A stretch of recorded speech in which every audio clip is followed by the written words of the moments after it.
ഉടമ്പടി ധ്യാനത്തിലേക്ക് നമ്മൾ ഭക്തിപൂർവം പ്രവേശിക്കുകയാണ്. ഈശോയോട് നമുക്ക് ഹൃദയത്തിൽ നന്ദി പറയാം. ദൈവ പിതാവിനാൽ ആകർഷിക്കപ്പെട്ട് പരിശുദ്ധ അമ്മ ജീവനോടെ പ്രത്യക്ഷപ്പെട്ട ഈ ആലയത്തിലേക്ക് ഈ സമയം നമ്മളെ വിളിച്ചു ചേർത്ത ദൈവപിതാവിൻ്റെ സ്നേഹത്തിന് നമുക്ക് ഹൃദയത്തിൽ നന്ദി പറയാം. 2004 ഡിസംബർ 7-ാം തീയതി ഉച്ചകഴിഞ്ഞ് 2:30 ഇതുപോലൊരു ആരാധനാ മധ്യയാണ് ദൈവമാതാവ് സമയ ഘടികാരം നെഞ്ചിൽ ചാർത്തി ഈ അൾത്താരയിൽ പ്രത്യക്ഷയായിക്കൊണ്ട് ദുരന്തം ഉണ്ടാകുവാൻ പോകുന്നു, പ്രാർത്ഥിക്കണമെന്ന് വലിയ സന്ദേശം കൈമാറിയത്. ജീവിതത്തിൻ്റെ വിവിധ ദുരന്തമുഖങ്ങളിലായിരിക്കുന്ന സമയത്താണ് നമ്മളും പരിശുദ്ധ അമ്മ ജീവനോടെ പ്രത്യക്ഷപ്പെട്ട ഈ ആലയത്തിൽ വന്ന് മരിയൻ ഉടമ്പടിയെടുത്ത് നമ്മുടെ ജീവിതത്തെ വിശുദ്ധീകരിച്ചുകൊണ്ട് ദൈവകൃപയെ നോക്കി പാർക്കുന്നത്. ഏറെ പ്രത്യേകമായിട്ട് ഈ ധ്യാനം നയിക്കുവാൻ പോകുന്ന കൃപാസനത്തിൻ്റെ സ്ഥാപക ഡയറക്ടറായ ബഹുമാനപ്പെട്ട വി.പി. ജോസഫ് അച്ഛനെ നമുക്ക് ദൈവപിതാവിൻ്റെ കരങ്ങളിൽ സമർപ്പിച്ച് ഒരു നിമിഷം മൗനമായിട്ട് പ്രാർത്ഥിക്കാം. വിശുദ്ധ യോഹന്നാൻ്റെ സുവിശേഷം 6-ാം അധ്യായം 45-ാം തിരുവചനം അനുസരിച്ച് അവരെല്ലാവരും ദൈവത്താൽ പഠിപ്പിക്കപ്പെട്ടവരാകും എന്ന തിരുവചനത്തിൻ്റെ ആഹ്വാനം സ്വീകരിച്ചുകൊണ്ട് ഈശോയെ ബഹുമാനപ്പെട്ട വി.പി. ജോസഫ് അച്ഛനിലൂടെ ഈ ആരാധനയിലുടനീളം സ്വർഗീയ രഹസ്യങ്ങൾ, വചനങ്ങൾ ഞങ്ങളെ പഠിപ്പിക്കണമേ എന്ന് നമുക്ക് ഒരു നിമിഷം പ്രാർത്ഥിക്കാം. മരിയൻ ഉടമ്പടിയിൽ കൂടുതൽ വിശ്വസ്തയോടെ മുന്നേറുവാൻ, ഉടമ്പടി നിബന്ധനകൾ കൂടുതൽ തീക്ഷ്ണമായി ചെയ്യുവാനുള്ള വലിയ കൃപയ്ക്ക് വേണ്ടി നമുക്ക് ഒരു നിമിഷം മൗനമായിട്ട് പ്രാർത്ഥിക്കാം. 2015 മുതൽ കൃപാസനത്തിൽ വന്ന് തീർത്ഥാടക ഉടമ്പടി എടുത്തു പോയിട്ടുള്ള മുഴുവൻ കുടുംബങ്ങളെയും സ്ഥാപനങ്ങളെയും അവരുടെ വ്യക്തിപരമായ നിയോഗങ്ങളെയും ഈ അൾത്താരയിൽ പുനഃസമർപ്പണം ചെയ്ത് നമുക്ക് ഒരു നിമിഷം പ്രാർത്ഥിക്കാം. ഒപ്പം തന്നെ 2020 മുതൽ ഓൺലൈനായി ലോകത്തിൻ്റെ വിവിധ ഭൂഖണ്ഡങ്ങളിലായിരുന്ന് പ്രാർത്ഥിക്കുന്ന ഓരോ മക്കളുടെ നിയോഗങ്ങളെ അൾത്താരയിൽ സമർപ്പിച്ച് പ്രാർത്ഥിക്കാം. ഒപ്പം തന്നെ വിവിധങ്ങളായ സമയങ്ങളിൽ ഈ മരിയൻ ഉടമ്പടി ആരാധന വിവിധ സോഷ്യൽ മീഡിയ പ്ലാറ്റ്ഫോമുകളിലൂടെയും ഷെക്കീന ടെലിവിഷനിലൂടെയും ഷാലോൺ TV-യിലൂടെയും പങ്കെടുത്ത് പ്രാർത്ഥിക്കുവാൻ പോകുന്ന മുഴുവൻ ദൈവ മക്കളുടെ നിയോഗങ്ങളെ ഈ അൾത്താരയിൽ സമർപ്പിച്ച് പ്രാർത്ഥിക്കാം.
പരിശുദ്ധ പരമദിവ്യകാരുണ്യത്തിന് നേരവും ആരാധനയും സ്തുതിയും പുകഴ്ചയും ഉണ്ടായിരിക്കട്ടെ.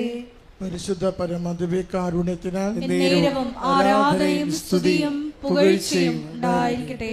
പരിശുദ്ധ പരമദിവ്യകാരുണ്യത്തിന് നേരവും ആരാധനയും സ്തുതിയും പുകഴ്ചയും ഉണ്ടായിരിക്കട്ടെ.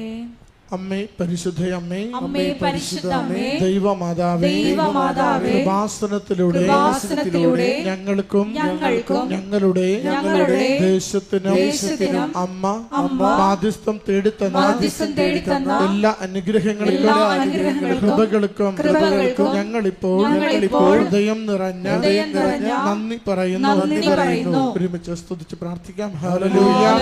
യേശുവേ സ്തുതി, ആരാധന, മഹത്വം കർത്താവേ. കുടുംബങ്ങളെ, ജീവിതങ്ങളെ പരിപാലിക്കുന്നതിന് നന്ദി കർത്താവേ. രോഗങ്ങൾക്ക് സൗഖ്യവും ജീവിത പ്രശ്നങ്ങൾക്ക് പരിഹാരവും പ്രതിസന്ധികളിൽ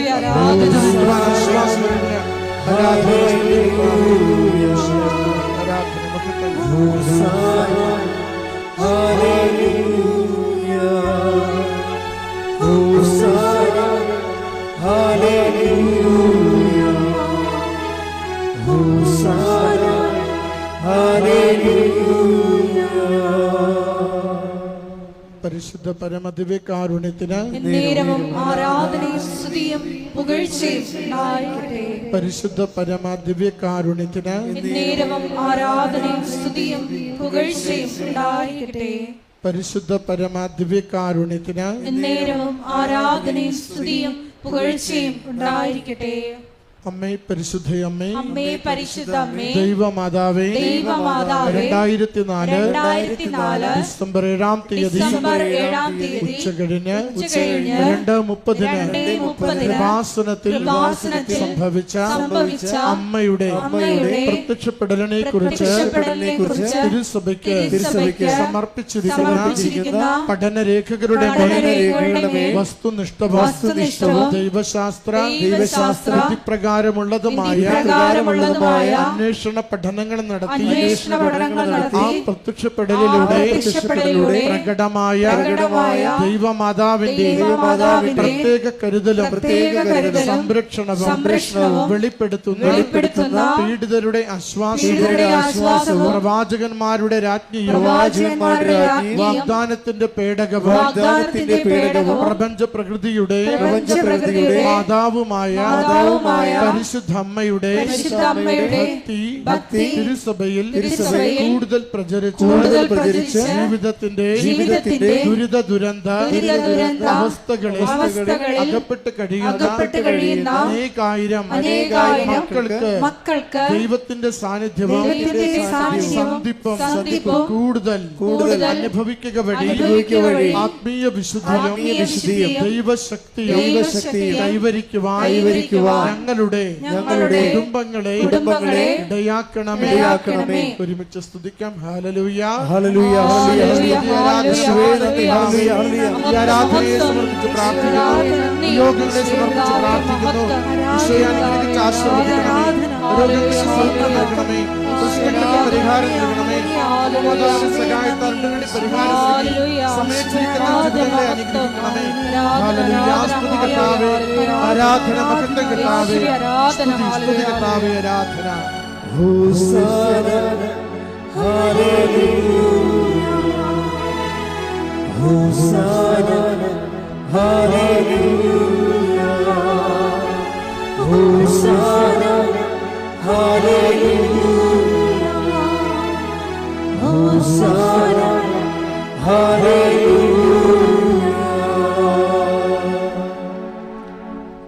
പരിശുദ്ധ പരമദിവ്യകാരുണ്യത്തിന് നേരവും ആരാധനയും സ്തുതിയും പുകഴ്ചയും ഉണ്ടായിരിക്കട്ടെ. പരിശുദ്ധ പരമദിവ്യകാരുണ്യത്തിന് നേരവും ആരാധനയും സ്തുതിയും പുകഴ്ചയും ഉണ്ടായിരിക്കട്ടെ. പരിശുദ്ധ പരമദിവ്യകാരുണ്യത്തിന് നേരവും ആരാധനയും സ്തുതിയും പുകഴ്ചയും ഉണ്ടായിരിക്കട്ടെ. അമ്മേ പരിശുദ്ധ അമ്മേ, അമ്മേ പരിശുദ്ധ അമ്മേ, ഭൂസ്വർലോകങ്ങളുടെ രാജ്ഞിയായ അങ്ങയ്ക്ക് ഭൗമ സംരക്ഷണത്തിനായി പ്രപഞ്ച പ്രകൃതിയെ തന്നെ തിരുസഭ പ്രതിഷ്ഠിക്കുവാൻ പ്രത്യക്ഷീകരണം വഴി ഇടയാക്കണമേ. പരിശുദ്ധ അമ്മേ, ജപമാല മാതാവേ, സകല കൃപാസന പ്രാർത്ഥനകളോടും ചേർത്ത് ഞങ്ങളിപ്പോൾ പ്രാർത്ഥിക്കുന്ന ഈ സമൂഹത്തിന്റെ പ്രത്യേക നിയോഗവും പരിശുദ്ധ കൃപാസന മാതാവിന്റെ സംരക്ഷണയിൽ ദിവ്യകാരുണ്യനാഥന്റെ സന്നിധിയിൽ എല്ലാ നിയോഗങ്ങളെയും അപേക്ഷകളെയും ആവശ്യങ്ങളെയും നമുക്കിപ്പോൾ സമർപ്പിച്ച് പ്രാർത്ഥിക്കാം. വി പി ജോസഫ് അച്ഛൻ്റെ മിഷൻ നിയോഗങ്ങൾക്ക് വേണ്ടിയും നമുക്ക് പ്രാർത്ഥിക്കാം. അമ്മയുടെ പ്രത്യക്ഷീകരണത്തിന്റെ ഈ അനുഗ്രഹവേളയിൽ ഞങ്ങൾക്ക് സാധിച്ചു തരുവാൻ കനിയണമേ. ആമേൻ. സ്തുതിച്ചു പ്രാർത്ഥിക്കാം. ഹല്ലേലൂയ, ഹല്ലേലൂയ, ഹല്ലേലൂയ. മഹത്വം, മഹത്വം, ആരാധന, ആരാധന. നാളിതുവരെ ഞങ്ങൾക്ക് ലഭിച്ച എല്ലാ കൃപകൾക്കും അനുഗ്രഹങ്ങൾക്കും ഞങ്ങൾ നന്ദി പറയുന്നു. Hallelujah, hallelujah. ഒരിക്കൽ കൂടി നയിക്കുവാൻ പോകുന്ന സ്ഥാപകരായ ബഹുമാനപ്പെട്ട ജോസഫ് അച്ഛനെ ആൾക്കാരെ സമർപ്പിച്ചു പ്രാർത്ഥിക്കുന്നു. അച്ഛന്റെ ആരോഗ്യത്തെ സമർപ്പിച്ചു പ്രാർത്ഥിക്കുന്നു. ആരാധനയിലുടനീളം ഞങ്ങൾക്ക് വേണ്ടി അച്ഛനോട് സംസാരിക്കണമേ എന്ന് പ്രാർത്ഥിക്കുന്നു. വചനം നൽകണമേ എന്ന് പ്രാർത്ഥിക്കുന്നു. വചനത്താൽ വിശുദ്ധീകരിക്കണമേ എന്ന് പ്രാർത്ഥിക്കുന്നു. ശക്തീകരിക്കണമേ എന്ന് പ്രാർത്ഥിക്കുന്നു. വഴി നടത്തണമേ എന്ന് പ്രാർത്ഥിക്കുന്നു. ഓരോ മക്കളുടെ നിയോഗങ്ങളെ ഏറ്റെടുക്കണമേ എന്ന് പ്രാർത്ഥിക്കുന്നു. രോഗികളായ മക്കളുടെ നൊമ്പരങ്ങളെ നോക്കിക്കാണണമേ എന്ന് പ്രാർത്ഥിക്കുന്നു. വിവിധങ്ങളായ ജീവിത ദുരിതങ്ങളിലൂടെ മക്കളെ സന്ധിക്കണമേ. ഇന്നിപ്പോൾ ഇവിടെ 2-3 അറിയിപ്പുകളുണ്ട്. 12 അറിയിപ്പുണ്ട്. ഒന്നാമത്തെ അറിയിപ്പ് രക്ഷയുടെ മഹാജൂബിലിയാണ് 2025 വർഷത്തിലെ. അപ്പോൾ കൃപാസന രൂപതയിൽ നിന്ന് പരിപൂർണ്ണ ദണ്ഡവിമോചനത്തിൻ്റെ ഒരു കുമ്പസാര കേന്ദ്രമായിട്ട് പ്രഖ്യാപിച്ചിരിക്കുകയാണ്, തീർത്ഥാടന കേന്ദ്രമായിട്ട്. അതിൻ്റെ ദണ്ഡവിമോചന തീർത്ഥാടനമൊക്കെ നടക്കുന്നത് കൃപാസനത്തെ ഓപ്പോസിറ്റ് കാണുന്ന നമ്മുടെ മിഷൻ സെൻറ്ററിലാണ്. അപ്പോൾ ഈ അവസരങ്ങൾ പ്രയോജനപ്പെടുത്തിക്കൊണ്ട് വിശുദ്ധിയും ശക്തിയും നേടാൻ പ്രത്യേകം ശ്രദ്ധിക്കുക. രണ്ടാമത്തെ അറിയിപ്പ്, കൃപാസനം മെയ് മാസ വണക്കമാണ്. മെയ് മാസം നമുക്കറിയാം മാതാവിൻ്റെ മാസം. കൃപാസനത്തിൽ ഏറ്റവും കൂടുതൽ അനുഗ്രഹം ലഭിക്കുന്ന 2 മാസങ്ങളാണ് ഒക്ടോബറും മെയ്യും. ജൂബിലി ഒക്ടോബറിൽ ജവഹർ റാലിയും മെയ്യിൽ മാതാവിൻ്റെ വണക്കമാസവും. മാതാവ് പ്രത്യക്ഷപ്പെട്ട ഇടത്താണ് വണക്കമാസം നടക്കുന്നത്. മാതാവിൻ്റെ ജീവിതത്തിൽ വരുന്ന ഓരോ മൂല്യങ്ങളെയും സുവിശേഷ മൂല്യങ്ങളെയും കുറിച്ച് ധ്യാനിച്ചുകൊണ്ട് മാതാവിൻ്റെ മധ്യസ്ഥത്തിൽ കുടുംബത്തെ സമർപ്പിച്ച് പ്രാർത്ഥിക്കുന്നതാണ് വണക്കമാസം. അപ്പോൾ നമുക്ക് വണക്കമാസം സ്വന്തമായിട്ട് ഏറ്റെടുത്ത് വേണമെങ്കിൽ നേർച്ചയായിട്ടൊക്കെ നടത്താം. അത് ഓഫീസുമായിട്ട് ബന്ധപ്പെട്ടാൽ മതി, കൗണ്ടറുമായിട്ട്. എല്ലാ ദിവസവും വൈകിട്ട് 5:15 ലൈവായിട്ട് വണക്കമാസം ആരംഭിക്കണം. അപ്പം നിങ്ങൾ വണക്കം നടത്തിയിട്ടുണ്ടെങ്കിൽ നിങ്ങളുടെ പേര് നിയോഗമൊക്കെ ലൈവായിട്ട് പറയും. അപ്പോൾ അത് പറയാൻ പറ്റാത്ത നിയോഗം ഉണ്ടെങ്കിൽ അവിടുന്ന് പറയണ്ട എന്ന് പറയണം. ആ നിയോഗം പറയണ്ട, വേറെ നിയോഗം പറഞ്ഞു കൊടുക്കണം. അപ്പം അത് എഡിറ്റ് ചെയ്ത് പറയും. അതിപ്പോൾ നിങ്ങൾക്ക് മക്കളില്ല എന്നൊക്കെ പറഞ്ഞ് ഇൻ്റർനാഷണൽ ലെവലിൽ ലൈവിൽ ആൾക്കാർ കേൾക്കേണ്ട ആവശ്യമൊന്നുമില്ലല്ലോ. അപ്പോൾ അതുകൊണ്ട് അങ്ങനെയുള്ള കാര്യങ്ങൾ നിങ്ങൾ പറഞ്ഞാൽ മതി. പറയണമെങ്കിൽ പറയണം, പറയണമെങ്കിൽ പറയണ്ട, അത് പറയണം. അവിടെ ഓഫീസിൽ പറയണം. എല്ലാ നിയോഗങ്ങളും പറയാം. നിങ്ങൾക്ക് വണക്കമായിട്ട് നടത്താൻ പറയാം. മൂന്നാമത്തെ അറിയിപ്പ്, കൃപാസനത്തിൽ സമർപ്പണ ജീവിതം നയിക്കാൻ, സന്യസ്ത സമർപ്പണ ജീവിതം നയിക്കാൻ ആഗ്രഹിക്കുന്നവരെ, ഇപ്പോൾ സിസ്റ്റേഴ്സിനെ പോലെ സിസ്റ്റേഴ്സായിട്ട് ശുശ്രൂഷ ചെയ്യാൻ ആഗ്രഹിക്കുന്നവരെ ഈ നമ്പറിൽ ബന്ധപ്പെടേണ്ടതാണ്. 82 81 29 75 11. ഇത് വാട്സപ്പ് നമ്പറാണ്, ഇത് ഉപയോഗിക്കുക. അതുപോലെ കൃപാസനത്തിൽ ശുശ്രൂഷ ചെയ്യാൻ ആഗ്രഹിക്കുന്നവരുണ്ടാവും. ഇപ്പോൾ നമ്മളുടെ സിസ്റ്റേഴ്സൊക്കെ 1 കൊല്ലം 2 കൊല്ലം, ഇപ്പോൾ ജീന സിസ്റ്റർ ഉണ്ടായിരുന്നു, ജീന സിസ്റ്റർ 2.5 കൊല്ലം ഇവിടെ നിന്ന് വർക്ക് ചെയ്യും, സുന്ദരമായ വർക്കായിരുന്നു. അപ്പം അതുപോലെ ശുശ്രൂഷ ചെയ്യാൻ സിസ്റ്റേഴ്സ് ആഗ്രഹിക്കുന്നുണ്ടെങ്കിലും അതുപോലെ തന്നെ മറ്റുള്ളവരും 3 മാസമൊക്കെ ശുശ്രൂഷ ചെയ്യുന്നവരുണ്ട്, ഇവിടെ വന്ന് നിന്ന് ജോലി ചെയ്യുന്നവരുണ്ട്, പ്രേക്ഷിത പ്രവർത്തനങ്ങൾ ചെയ്യുന്നവരുണ്ട്. അപ്പം അത് അവരും ഓഫീസുമായിട്ട് ബന്ധപ്പെടേണ്ടതാണ്. സിസ്റ്റേഴ്സിന് ഇവിടെ താമസിക്കാനുള്ള പ്രത്യേക മുറികളും അതിൻ്റെ ക്രമീകരണങ്ങളൊക്കെ ചെയ്തിട്ടുണ്ട്. അവർക്ക് മഠം പോലെയാണ് അവരിവിടെ ജീവിക്കുന്നത്. എപ്പോഴും നമ്മൾ ശ്രദ്ധിക്കേണ്ട കൃപാസനത്തിൻ്റെ നേർച്ച വസ്തുക്കളാണ്. നമുക്കറിയാം കൃപാസനത്തിൻ്റെ ജീവൻ നാഡി എന്നുള്ള ഒന്നാണ് വിശ്വാസ പ്രയോഗത്തിനുള്ള നേർച്ച വസ്തുക്കൾ. അതൊരിക്കലും കൃപാസനത്തിൻ്റെ പുറത്ത് കിട്ടത്തില്ല. അതായത് ചില ആൾക്കാർ പറഞ്ഞിട്ടുണ്ട് അച്ഛൻ പഞ്ചരിച്ചാണ് നമ്മൾ റോഡേ നടന്നിരിക്കണില്ലേ, അതൊക്കെ എല്ലാം കള്ളത്തരമാണ്. അതൊക്കെ അവരുടെ വയറ്റിപ്പഴുപ്പുകൊണ്ട് അവർ ചെയ്യുന്ന പരിപാടികളാണ്. അതിനകത്ത് പോയി തലവെച്ച് വെക്കേണ്ട ഒരു കാര്യമില്ല. കൃപാസനത്തിൽ നേർച്ച വസ്തുക്കൾ എന്ന് പറയുമ്പോൾ അതിൻ്റെ ഒരു ഭവ്യതയും അതിൻ്റെ കുറേയധികം പ്രാർത്ഥനകളൊക്കെ ചൊല്ലിയിട്ടാണ് ഓരോ വിഷയത്തിൻ്റെ നമ്മളത് സ്റ്റോളിൽ വെച്ചിരിക്കുന്നത്. അത് ആവശ്യമുള്ളവർ സ്റ്റോളിൽ നിന്നാണ് വാങ്ങിക്കേണ്ടത്. അപ്പം അതിൻ്റെ പേരിൽ തട്ടിപ്പിൽ പെട്ടിട്ട് കാര്യമില്ല. അതുകൊണ്ടാണ് ഇവിടെ കൃപാസനത്തിൽ തിരികെത്തിക്കാനുള്ള ഒരു സൗകര്യങ്ങളൊന്നുമില്ല. തന്നെ ആൾക്കാർ എപ്പോഴും വന്നതാണ്. അതുകൊണ്ട് പോലീസിന് തന്നെ നിർദ്ദേശമാണ് തിരികെത്തിക്കരുതെന്ന്. അതുകൊണ്ട് നമ്മൾ തിരികെത്തിക്കുന്ന സ്റ്റാൻഡ് തന്നെ എടുത്ത് മാറ്റി വിടുന്നത്. അതുകൊണ്ട് ഫ്രണ്ടിൽ സ്റ്റാൻഡ് ഉണ്ടായിരുന്നു, പോലീസ് നിർദ്ദേശം വന്നു, തീ പിടിക്കുകയാണെങ്കിൽ നിങ്ങൾ ഉത്തരവാദിത്വം പറഞ്ഞേക്കണമെന്ന്. ഇതൊക്കെ സംഭവിച്ച ആൾക്കാർക്ക് പൊള്ളലേറ്റ് കഴിഞ്ഞാൽ പിന്നെ കേസായില്ലേ. അപ്പോൾ അതുകൊണ്ട് അങ്ങനെയുള്ള പരിപാടികളൊന്നുമില്ല. അതുകൊണ്ട് ഇങ്ങനെയുള്ള വിഷയങ്ങൾ തിരി നിങ്ങൾ സോലിൽ നിന്ന് വാങ്ങിച്ച നേരെ വീട്ടിൽ കൊണ്ടുപോയേക്കണം, അല്ല ഇവിടെ എവിടെയെങ്കിലും വെച്ചിട്ട് പോകരുത്.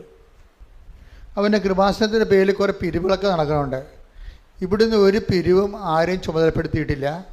അതെല്ലാം അവർ തന്നെ കള്ള അക്കൗണ്ടുകൾ ഉണ്ടാക്കി അച്ഛൻ്റെ ഫോട്ടോ ഒക്കെ വെച്ചിട്ടുണ്ട് ആൾക്കാർ ഫേസ്ബുക്കിലും അല്ലാതെയൊക്കെ ഇൻസ്റ്റഗ്രാമിലൊക്കെ ആൾക്കാർ ഓഫറേജ് നടത്തണം, എന്തെല്ലാം പാലിയേറ്റീവ് കെയർ നടത്തണമൊക്കെ പറഞ്ഞ് കാശ് വാങ്ങിക്കുന്നുണ്ട്. നിങ്ങളെപ്പോലത്തെ ഇതൊരു മണ്ടന്മാർ. ഞാനിതൊന്ന് പറയണ്ടേ, ഇത് പറയാതെ ചില ആൾക്കാർ കൊടുത്തിട്ട് അയ്യോ അത് അച്ഛൻ്റെതല്ലായിരുന്നു ചോദിക്കും. എന്തിനാ അങ്ങനെ ചോദിക്കണേ? അറിയാമല്ലോ, ഞാൻ എന്തെങ്കിലും പറയാനുണ്ടെങ്കിൽ ഇവിടെ നിന്ന് അങ്ങോട്ട് പറയാം, അത്രേ ഉള്ളൂ. അപ്പം അങ്ങനെയുള്ള വെട്ടിപ്പിടിന്ന് രക്ഷപ്പെടുത്തേക്കണം. പിന്നെ എല്ലാ ദിവസവും ഡെയിലി ബ്രെഡുണ്ട്. നിങ്ങൾ ഡെയിലി ബ്രെഡ് എന്തിനാണെന്ന് അറിയുമോ? ഉടമ്പടി എടുത്തവരുടെ കൂടെ അച്ഛൻ പ്രത്യക്ഷ പ്രാർത്ഥന ചെല്ലുകയാണ്. അപ്പം നിങ്ങൾ ആ അവസരം ഞാൻ കുറേ കഷ്ടപ്പെടാതെ ചെയ്യണത്, ഇല്ലാത്ത സമയം ഉണ്ടാക്കിയെടുത്തിട്ടാണ് എല്ലാ ദിവസവും ചെയ്യേണ്ടത്. എല്ലാ ദിവസവും സന്ദേശം കർത്താവ് തരണ്ടേ. അപ്പോൾ അത്രയും പ്രാർത്ഥിച്ചും കഷ്ടപ്പെട്ടാണ് ചെയ്യണത്. അപ്പം നിങ്ങളത് രാവിലെ എഴുന്നേറ്റ് കൂടണം. എന്നിട്ടത് കൂടിയാൽ മാത്രം പോരാ, മറ്റുള്ളവർക്ക് അവരെ ഇപ്പം ഇന്നൊക്കെ ഞാൻ സംസാരിക്കേണ്ട വെറും 3 മിനിറ്റേ ഉള്ളൂ. അപ്പം 3 മിനിറ്റ് ചെറിയൊരു ശുശ്രൂഷയാണത്, 12 മിനിറ്റ് നിൽക്കണം. അപ്പം നിങ്ങളുടെ സമയം പോകരുത്. രാവിലെ വീട്ടിലെ ജോലി നടക്കുകയും ചെയ്യണമെന്ന രീതിയിലാണ്. ഒരു നല്ല പ്രാർത്ഥന ആദ്യം തന്നെ പ്രത്യക്ഷീകരണ പ്രാർത്ഥന നിയോഗം വെക്കും. അപ്പോൾ നിങ്ങളുടെ ഇന്നത്തെ ദിവസം രക്ഷപ്പെട്ടെ. പിന്നെ നിങ്ങൾ പോകാൻ സാധ്യതയുള്ള എല്ലാ ഓഫീസുകൾ, വീടുകൾ, ജോലികൾ, പരീക്ഷകൾ, ഒപ്പിടൽ, സ്ഥലം അളവ്, അങ്ങനെ എല്ലാ സാധനവും സമർപ്പിക്കും. അപ്പോൾ നിങ്ങൾക്ക് അതും കൂടിപ്പോയി കഴിഞ്ഞാൽ പിന്നെ ഒരു ദൈവം നമ്മുടെ കൂടെ നമുക്ക് ഉറപ്പായല്ല, ആശീർവാദം കിട്ടിയല്ലേ പോണത്. അപ്പം അതുകൊണ്ട് അതൊക്കെ രാവിലെ എഴുന്നില്ല 12 മിനിറ്റ് മുടക്കാതിരിക്കണം. അത് മറ്റുള്ളവർക്ക് സ്റ്റാറ്റസ് ഇടുന്നവരുണ്ട്, നല്ല കാര്യം, നന്ദി. അതേസമയം തന്നെ അപ്പോൾ ഷെയർ ചെയ്യുകയും ചെയ്യണം. പിന്നെ നമ്മുടെ ജോമർ സിസ്റ്ററിൻ്റെ ഒരു ശുശ്രൂഷ, അവർ നല്ല ആധ്യാത്മിക ചൈതന്യമുള്ളവരാണ്. അവർ 12 കൊല്ലമായി ഇവിടെ. അപ്പോൾ അവർ നല്ല ചെറുപ്പപ്രായത്തിൽ വന്ന ആളാണ്. അപ്പോൾ 12 കൊല്ലം ഇതിൻ്റെ ആധ്യാത്മികത കണ്ട് മനസ്സിലാക്കി അതിന് ലൈഫ് കമ്മിറ്റ് ചെയ്തിരിക്കുകയാണ്. കംപ്ലീറ്റ് ജീവിതം സറണ്ടർ ചെയ്തിരിക്കുകയാണ്. കൃപാസനത്തിൽ പ്രത്യക്ഷപ്പെട്ട പരിശുദ്ധ അമ്മയ്ക്ക് അതിൻ്റെ പേര് എല്ലാ ഞായറാഴ്ചയും രാത്രി 8 മണിക്കാണ്. അത് ഒരു 15 മിനിറ്റ് 20 മിനിറ്റേ ഉള്ളൂ. അത് പറ്റുന്നവരൊക്കെ അത് കാണണം. എല്ലാവരും കാണുന്നതാണ് എൻ്റെ ആഗ്രഹം. അതിൻ്റെ പേര് ലിവിങ് ഓറക്കിൾസ് എന്നാണ്. എന്ന് വെച്ചാൽ ജീവവചസ്സുകൾ. കൃപാസനം പത്രം ചൈനീസ് ഭാഷ ഉൾപ്പെടെ 22 ഭാഷകളിലുണ്ട്. അപ്പോൾ പത്രം എന്ന് പറയുമ്പോൾ എന്താണ്? നമ്മൾ കർത്താവിനെ തന്നെ കൈമാറുന്നതിന് വേണ്ടി, അതുകൊണ്ട് തീഷ്ണതയോടെ പ്രാർത്ഥിച്ച് ആ ഒരു പ്രവർത്തനം ഒരിക്കലും കൂടുതലാകത്തില്ല. എത്ര ചെയ്താലും അത്രയും നല്ല തീഷ്ണതയുള്ള, നമുക്കറിയാം ഇന്നത്തെ വെളിപാട് എന്താണ്? ഞാൻ പോലും അറിയാത്ത കാര്യമല്ലേ ഞാൻ പറഞ്ഞത്. ആദ്യം ദൈവരാജ്യമാണ്, പിന്നെയാണ് നീതി വരണത്. സാമൂഹ്യ പ്രവർത്തനങ്ങളും കാര്യങ്ങളൊക്കെ വരണത് പിന്നെയാണ് പ്രവർത്തനങ്ങൾ. അപ്പോൾ നിങ്ങൾ ആദ്യം പത്രമാണ്, പിന്നെയാണ് പൊതിച്ചോറ് വരണത്. മനസ്സിലായി? ആ വിഷയം മനസ്സിലാക്കണം, തിരിച്ച് മനസ്സിലാക്കണം. എന്ന് വെച്ച് കഴിഞ്ഞാൽ കർത്താവിനെ അറിയാത്തത് അറിയണം. അപ്പം അതെപ്പോഴും ശ്രദ്ധിച്ച് അത് പക്ഷെ നല്ല ദൈവസ്നേഹത്തോട് ചെയ്യണം. കൃപാസനത്തെ വളർത്തിയത്, നിലനിർത്തിയതും ഉയർത്തിയതും എല്ലാം അഖണ്ഡ ജപമാലയാണ്, 1000 മണി ജപമാല. അപ്പോൾ അതുകൊണ്ട് 1000 മണി ജപമാല ഒരു ഗ്രൂപ്പായിട്ട് ചെല്ലാൻ ഉദ്ദേശിക്കുന്നവർ ഇവിടെ ഓഫീസുമായിട്ട് ബന്ധപ്പെട്ടിട്ട് 1000 മണി ജപമാല വാങ്ങിച്ചിട്ട് നിങ്ങൾക്ക് മധ്യസ്ഥ പ്രാർത്ഥന, നിങ്ങളുടെ കാര്യവും നടക്കും, കൃപാസനത്തിന് വേണ്ടിയും പ്രാർത്ഥിക്കാം. മാതാവിൻ്റെ പ്രത്യക്ഷീകരണ സഭ അതുവഴി ഏറ്റെടുക്കാൻ ചെയ്താൽ നിങ്ങൾ സ്വർഗത്തിൻ്റെ മധ്യസ്ഥ പ്രാർത്ഥനയ്ക്കായി മാറുകയും ചെയ്യും. അച്ഛൻ ഉണ്ടോ ഇല്ലയോ എന്ന് നിങ്ങൾ അറിയണം. അപ്പം അടുത്ത മാസത്തിൽ ചില സമയത്ത് പുറത്ത് ധ്യാനമുണ്ട്, ചിക്കാഗോയിലും ഫിലാഡൽഫിയയിലും ധ്യാനമുണ്ട് അടുത്ത മാസം. അപ്പം നിങ്ങൾ ഇവിടെ വരുമ്പോൾ അത് ഞാൻ എൻ്റെ സ്വഭാവം നിങ്ങൾക്ക് അറിയാമല്ലോ, ഞാൻ ഒരിക്കലും ദേശം കാണാനോ കറങ്ങി നടക്കാനോ ഒന്നും പോകത്തില്ല. എൻ്റെ ധ്യാനം 3 ദിവസമാണെങ്കിൽ 3 ദിവസത്തിൽ അങ്ങോട്ട് ചെല്ലും. ആ 3 ദിവസം കഴിഞ്ഞ് അപ്പത്തന്നെ അടുത്ത ഫ്ലൈറ്റിന് പോരും, ഇവിടെ ഉണ്ടാവും. അപ്പം അതുകൊണ്ട് നിങ്ങൾ ചെയ്യേണ്ടതെന്ന് വെച്ച് കഴിഞ്ഞാൽ ഏത് ലോകത്തിൽ ഇപ്പോൾ എത്രയോ രാജ്യങ്ങളിൽ പോയി, ആ പോകുന്നു, അടുത്ത ഫ്ലൈറ്റിൽ എൻ്റെ ജോലി തീരുന്നു, അടുത്ത ഫ്ലൈറ്റിൽ പോരുന്നു. എൻ്റെ ജോലി കർത്താവിൻ്റെ ജോലിയാണ്, അല്ല ഞാനിങ്ങനെ കറങ്ങി ലോകം മുഴുവൻ കിടക്കുകയല്ല. അപ്പം അതുകൊണ്ട് നിങ്ങൾ കൃപാസനത്തിൽ അച്ഛൻ ഇല്ല എന്നുള്ള കോൺഫ്യൂഷൻ ഇല്ല. പിന്നെ ചില ദിവസം ഒരു 2 ദിവസം അല്ലെങ്കിൽ 3 ദിവസം, മാക്സിമം പറഞ്ഞാൽ 4 ദിവസം, അപ്പോൾ ഒന്ന് വിളിച്ചിട്ട് വരണം. ഇതുപോലെ ഞാൻ നേരത്തെ നോട്ട് തരും. ഇപ്പോൾ ഈ മാസം കുഴപ്പമൊന്നുമില്ല, ഞാൻ ജൂൺ മാസത്തെ കാര്യം, ജൂൺ മാസം ആദ്യ വാരം മാത്രമേ ഇതുപോലെ ഒരു ചെറിയ ഷിഫ്റ്റിംഗ് ഉള്ളൂ. അതൊരു 5 ദിവസം കഴിയുമ്പോൾ തിരിച്ചു വരും. അപ്പോൾ ഒന്ന് വിളിക്കണം, നല്ലതായിരിക്കും. അച്ഛൻ കാണാൻ ആഗ്രഹിച്ച് വരുന്നവർ എമർജൻസിക്കാർ അതൊക്കെ മുമ്പ് വരിക, അല്ലെങ്കിൽ അച്ഛനെ വിളിച്ചിട്ട് അത് 94 47 28 54 00 ഇത്രയും നമ്പറിലൊന്ന് വിളിച്ചിട്ട് അപ്പോൾ പെട്ടെന്ന് എടുക്കുക. രാവിലെ 10 മണി തൊട്ട് 5 മണി വരെയാണ് വർക്ക് ചെയ്യണം, ആ നമ്പർ വർക്ക് ചെയ്യണത്. അച്ഛനുണ്ടോ ഇല്ലെന്ന് അറിഞ്ഞാൽ മതി. കാര്യം നിങ്ങളിവിടെ വന്നിട്ട് അച്ഛനെ കണ്ടില്ലല്ലോ എന്ന് പറഞ്ഞ് പോകുമ്പോൾ എനിക്ക് ഭയങ്കര വിഷമമാണ്. അതുകൊണ്ടാണ് ഞാൻ ഇത് കൃത്യമായിട്ട് പറയണതിൻ്റെ കാര്യമാണ്. പ്രത്യേകിച്ച് രോഗികളൊക്കെ ഇല്ലേ, പഴുപ്പും അതുപോലെ തന്നെ ശരീരവേദനയും നൊമ്പരവും ശ്വാസം മുട്ടൊക്കെ ഉള്ള രോഗികൾ കഷ്ടപ്പെട്ട് വന്നിട്ട് അച്ഛനില്ലാതെ ഇവിടെ ഇരിക്കുമ്പോൾ അതൊരു നീച പ്രവർത്തനമാണ്. അതുകൊണ്ടാണ് ഞാൻ നിങ്ങളോട് പറയണത്, അങ്ങനെയുള്ളവർ വിളിച്ചിട്ടേ വരാവൂ. കാര്യം എനിക്ക് നിങ്ങളെ കാണുന്നതിന് ഒരു പ്രശ്നവും ഇല്ല. നിങ്ങളുടെ കയ്യിലെ രേഖ ആരാണ് നിങ്ങൾക്ക് വേണ്ടി ഉടമ്പടി തിരിക്കണത്, ആ ഉടമ്പടി പ്രകാരം ആദ്യം ദൈവരാജ്യമാണല്ലോ. അപ്പം ആദ്യം ദൈവികമായ കാര്യങ്ങൾ നിങ്ങൾ കറക്റ്റ് ചെയ്തിട്ടുണ്ടെങ്കിൽ അപ്പം തന്നെ നിങ്ങൾക്ക് ചീട്ട് കിട്ടുക. ഒന്ന് അപ്പോൾ ഉടമ്പടിയിലൊന്ന് ശ്രദ്ധിച്ചേക്കണേ. ചില ആൾക്കാർ അവർ സ്വന്തമായിട്ടിരുന്ന് തുരുമ്പ് പിടിക്കുന്നുണ്ട്. കാര്യം അവരുടെ നല്ല സാക്ഷ്യങ്ങൾ ദൈവം കൊടുത്തിട്ടുണ്ട്, അവർ പക്ഷെ പറയത്തില്ല. അപ്പം അതുകൊണ്ട് എന്നാ പറ്റും, സ്വർണം ക്ലാവ് പിടിക്കണ പോലെ അതിൻ്റെ തിളക്കം കുറഞ്ഞു വരും. പറയപ്പെടാത്ത സാക്ഷ്യമെന്ന് പറയണത് വെടിമരുന്ന് ശാലയിൽ ഇരിക്കുന്ന ബീഡിക്കുറ്റി പോലെ ഏ സമയത്തും പൊട്ടിത്തെറിക്കും, ഒരു ഗ്യാരണ്ടി ഇല്ല. അപ്പം അതുകൊണ്ട് സാക്ഷ്യം എത്രയുമ്പോൾ പറഞ്ഞു മാറ്റി ദൈവത്തുള്ള കടം കൊടുത്ത് വീട്ടിയിട്ട് നിങ്ങൾ ഫ്രീ ആയിട്ട് നിൽക്കുക. അപ്പം ദൈവത്തിനെ മഹത്വപ്പെടുത്തിയിട്ടുള്ളവരാണെങ്കിൽ പിന്നെ നമുക്ക് ഏത് പട്ടിക്കാട്ടിൽ നിന്ന് വിളിച്ചാലും ദൈവം നിങ്ങൾക്ക് ക്ലെയിം ഉള്ള കാരണം കർത്താവ് നിങ്ങളുടെ കണ്ണെതിരെ കാണും. നിങ്ങൾ ദൈവത്തിനെ പറ്റിച്ചു, നിങ്ങളുടെ വയറ്റിപ്പിടിപ്പിന് മാത്രം ദൈവത്തെ ദുർവിനിയോഗിച്ചിട്ടുള്ളവരാണെങ്കിൽ നമ്മുടെ ക്ലെയിം പോകും. അതുകൊണ്ട് സാക്ഷ്യം പറയാൻ കുടിശ്ശികയുള്ളവർ പറഞ്ഞു തീർക്കുക. അതുപോലെ തന്നെ ഈ ഉടമ്പടി ധ്യാനം പല ദിവസങ്ങളായിട്ട് കണ്ടാലും മതി, പക്ഷേ ഷെയർ ചെയ്യണം. ഉടമ്പടി ധ്യാനത്തിലല്ലേ നിങ്ങൾക്ക് ഇപ്പം ഞാൻ പറഞ്ഞത് തന്നെ ഞാൻ വീണ്ടും പോയി കാണാം. എന്താ കാര്യം, പല കാര്യവും ഞാൻ ചിന്തിക്കാത്ത കാര്യങ്ങളാണ് ഈശോ പലപ്പോഴും ഇവിടെ നിന്ന് പറയണത്. അപ്പോൾ അതുകൊണ്ട് എനിക്കത് മനസ്സിലാകാൻ വേണ്ടി ഞാൻ 2ാമത് ഈ ധ്യാനം കൂടും. അപ്പം അതുകൊണ്ട് ഞാൻ തന്നെ കൂടുന്നുണ്ടെങ്കിൽ പിന്നെ നിങ്ങളും കൂടണ്ടേ. അപ്പം അതുകൊണ്ട് ഉടമ്പടി ധ്യാനം അതിൻ്റെ വിഷയം പോലെ തന്നെ ഓൺലൈനിൽ കൂടാൻ വേണ്ടി നോക്കുക. അനുഗ്രഹം പ്രാപിക്കുക. പരിശുദ്ധ പരമദിവ്യകാരുണ്യത്തിന്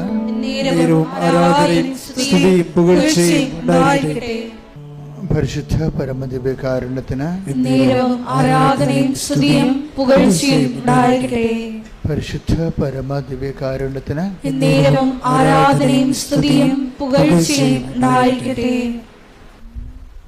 നമ്മുടെ ഉടമ്പടി പ്രാർത്ഥനയും ജീവിതവും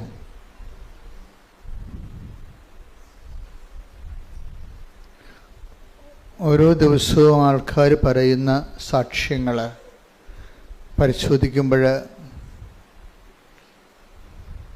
എത്ര സങ്കടത്തിൽ കിടക്കുന്ന ആൾക്കാരായാലും ജീവിക്കാനൊരു ആവേശം തോന്നാം. അതിൻ്റെ കാരണം എന്ന് വെച്ച് കഴിഞ്ഞാൽ നമ്മളിങ്ങനെ 0- വന്നാലും ദൈവം ഡിവോയ്ഡ് ഓഫ് അവർ മെറിറ്റ്സ്,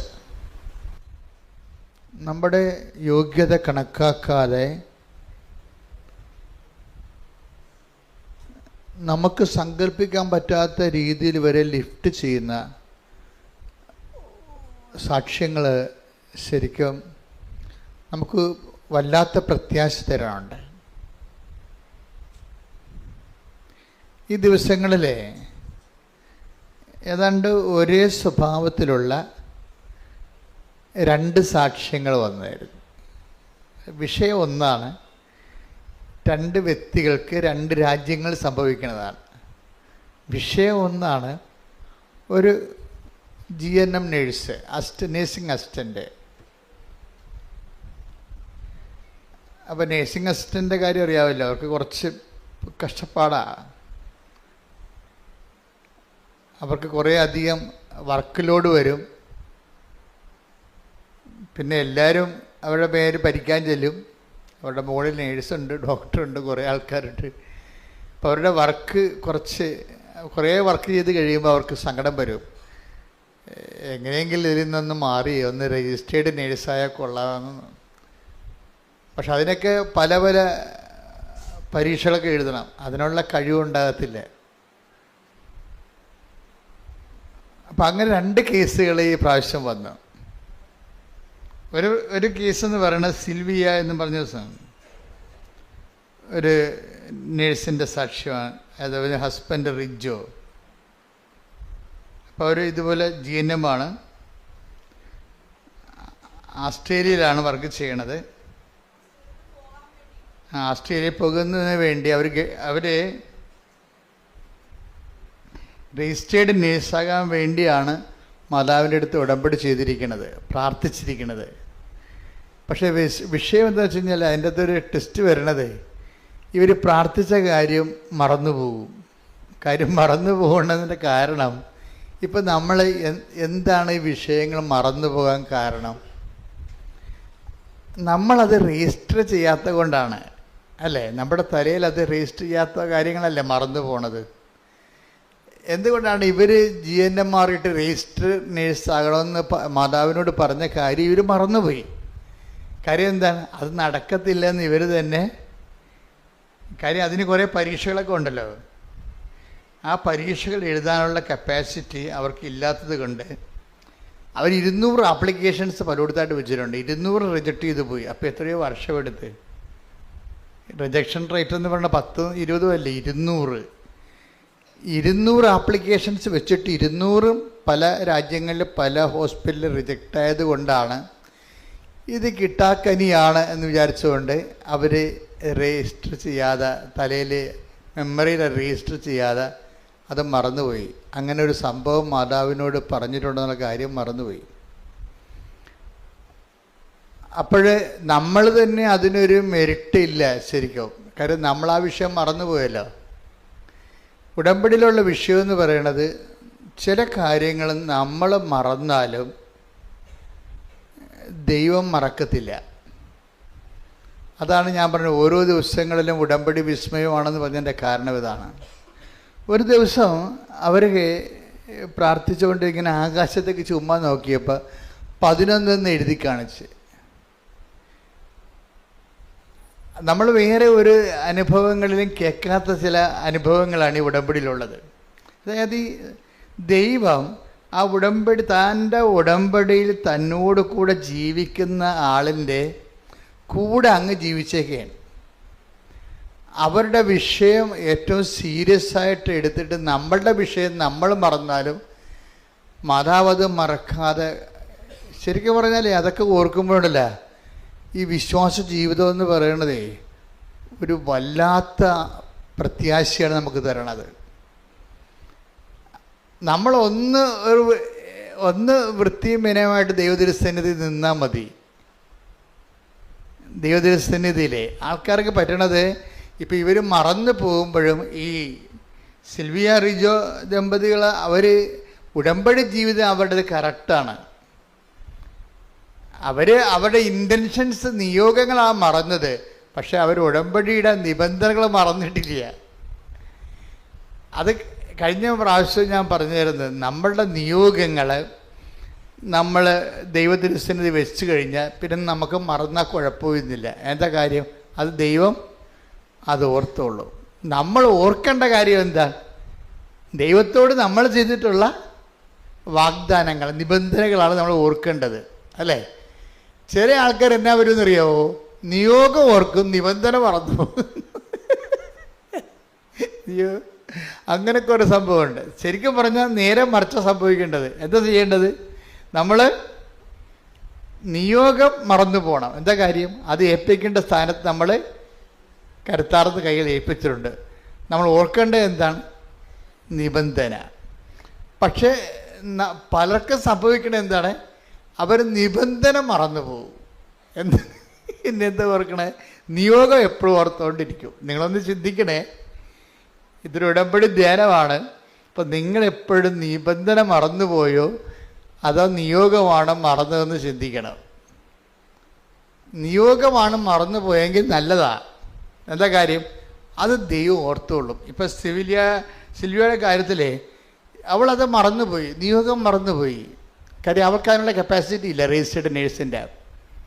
അപ്പം അതുകൊണ്ട് പക്ഷെ മാതാവ് അത് മറക്കാതെ ഒരു ദിവസം പ്രാർത്ഥിച്ചുകൊണ്ടിരിക്കുന്ന സമയത്ത് ആകാശത്ത് ഇങ്ങനെ 11 നിങ്ങൾ എഴുതി കാണിക്കും. പക്ഷെ അവളത് നോട്ട് ചെയ്യും. അമ്മയാണ് എഴുതി കാണിക്കുന്നതെന്ന് നോട്ട് ചെയ്യും മനസ്സിലെ. ഇതെന്ത് ഈ 11 വരാൻ കാര്യം എന്താ 11 പറയണത് എന്ന്. അത് എന്താ സംഭവിച്ചെന്നറിയാവോ? പെട്ടെന്നൊരു സുപ്രഭാതത്തിൽ നവംബർ മാസം വന്നപ്പോഴേ, അതല്ലേ 11ാം മാസം എന്ന് പറയണത്, ഇവിടെ മാതാവ് രജിസ്റ്റേർഡ് നേഴ്സായിട്ട് അപ്പോയിന്റ് ചെയ്യും. Hallelujah, hallelujah. അതാണ് ഞാൻ പറഞ്ഞത്, ഇങ്ങനെയുള്ള സാക്ഷ്യങ്ങൾ നമ്മൾ ഉടമ്പടി മാത്രമേ കേൾക്കത്തുള്ളൂ. അതായത് നമ്മൾ മറന്നു പോയാലും ദൈവം ഇതിനെ ഫോളോ അപ്പ് ചെയ്ത് കളയും. ഈ ദിവസങ്ങളിലേ ഇപ്പോൾ ഭയങ്കര യുദ്ധത്തിൻ്റെ ആശങ്കകളൊക്കെ അല്ലേ. അപ്പോൾ ഇസ്രയേലിൽ നിന്ന് കുറേ മിസൈൽ കൊണ്ടുവന്ന് ഇന്ത്യയിൽ ഇറക്കിയിട്ടുണ്ട്. അതെന്ത് മിസൈലാണെന്നറിയാമോ? അതായത് ഗൈഡഡ് മിസൈൽ ഉണ്ടായിരുന്നില്ല പണ്ട്. പ്രോഗ്രാം ചെയ്തിട്ട് ഒരു പാലമൊക്കെ ടാർഗറ്റ് ചെയ്യണമെങ്കിൽ ആ പാലത്തിലേക്ക് പോകാനുള്ള ദൂരവും അതിൻ്റെ റൂട്ടും ഒക്കെ കമ്പ്യൂട്ടറിൽ പ്രോഗ്രാം ചെയ്തിട്ട് ഗൈഡ് ചെയ്തു പോകും. GPS വഴി ട്രാക്ക് ചെയ്തു പോകും. അപ്പോൾ അതൊക്കെയാണ് കഴിഞ്ഞ യുദ്ധങ്ങളിലൊക്കെ ഉപയോഗിച്ചുകൊണ്ടിരുന്നത്.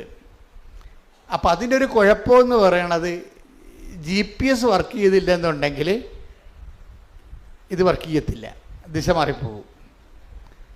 അത് നെറ്റും കാര്യങ്ങളൊക്കെ കൃത്യമായിട്ട് വർക്ക് ചെയ്യുന്നില്ല എന്നുണ്ടെങ്കിൽ മിസൈൽ ലക്ഷ്യസ്ഥാനത്ത് എത്തത്തില്ല.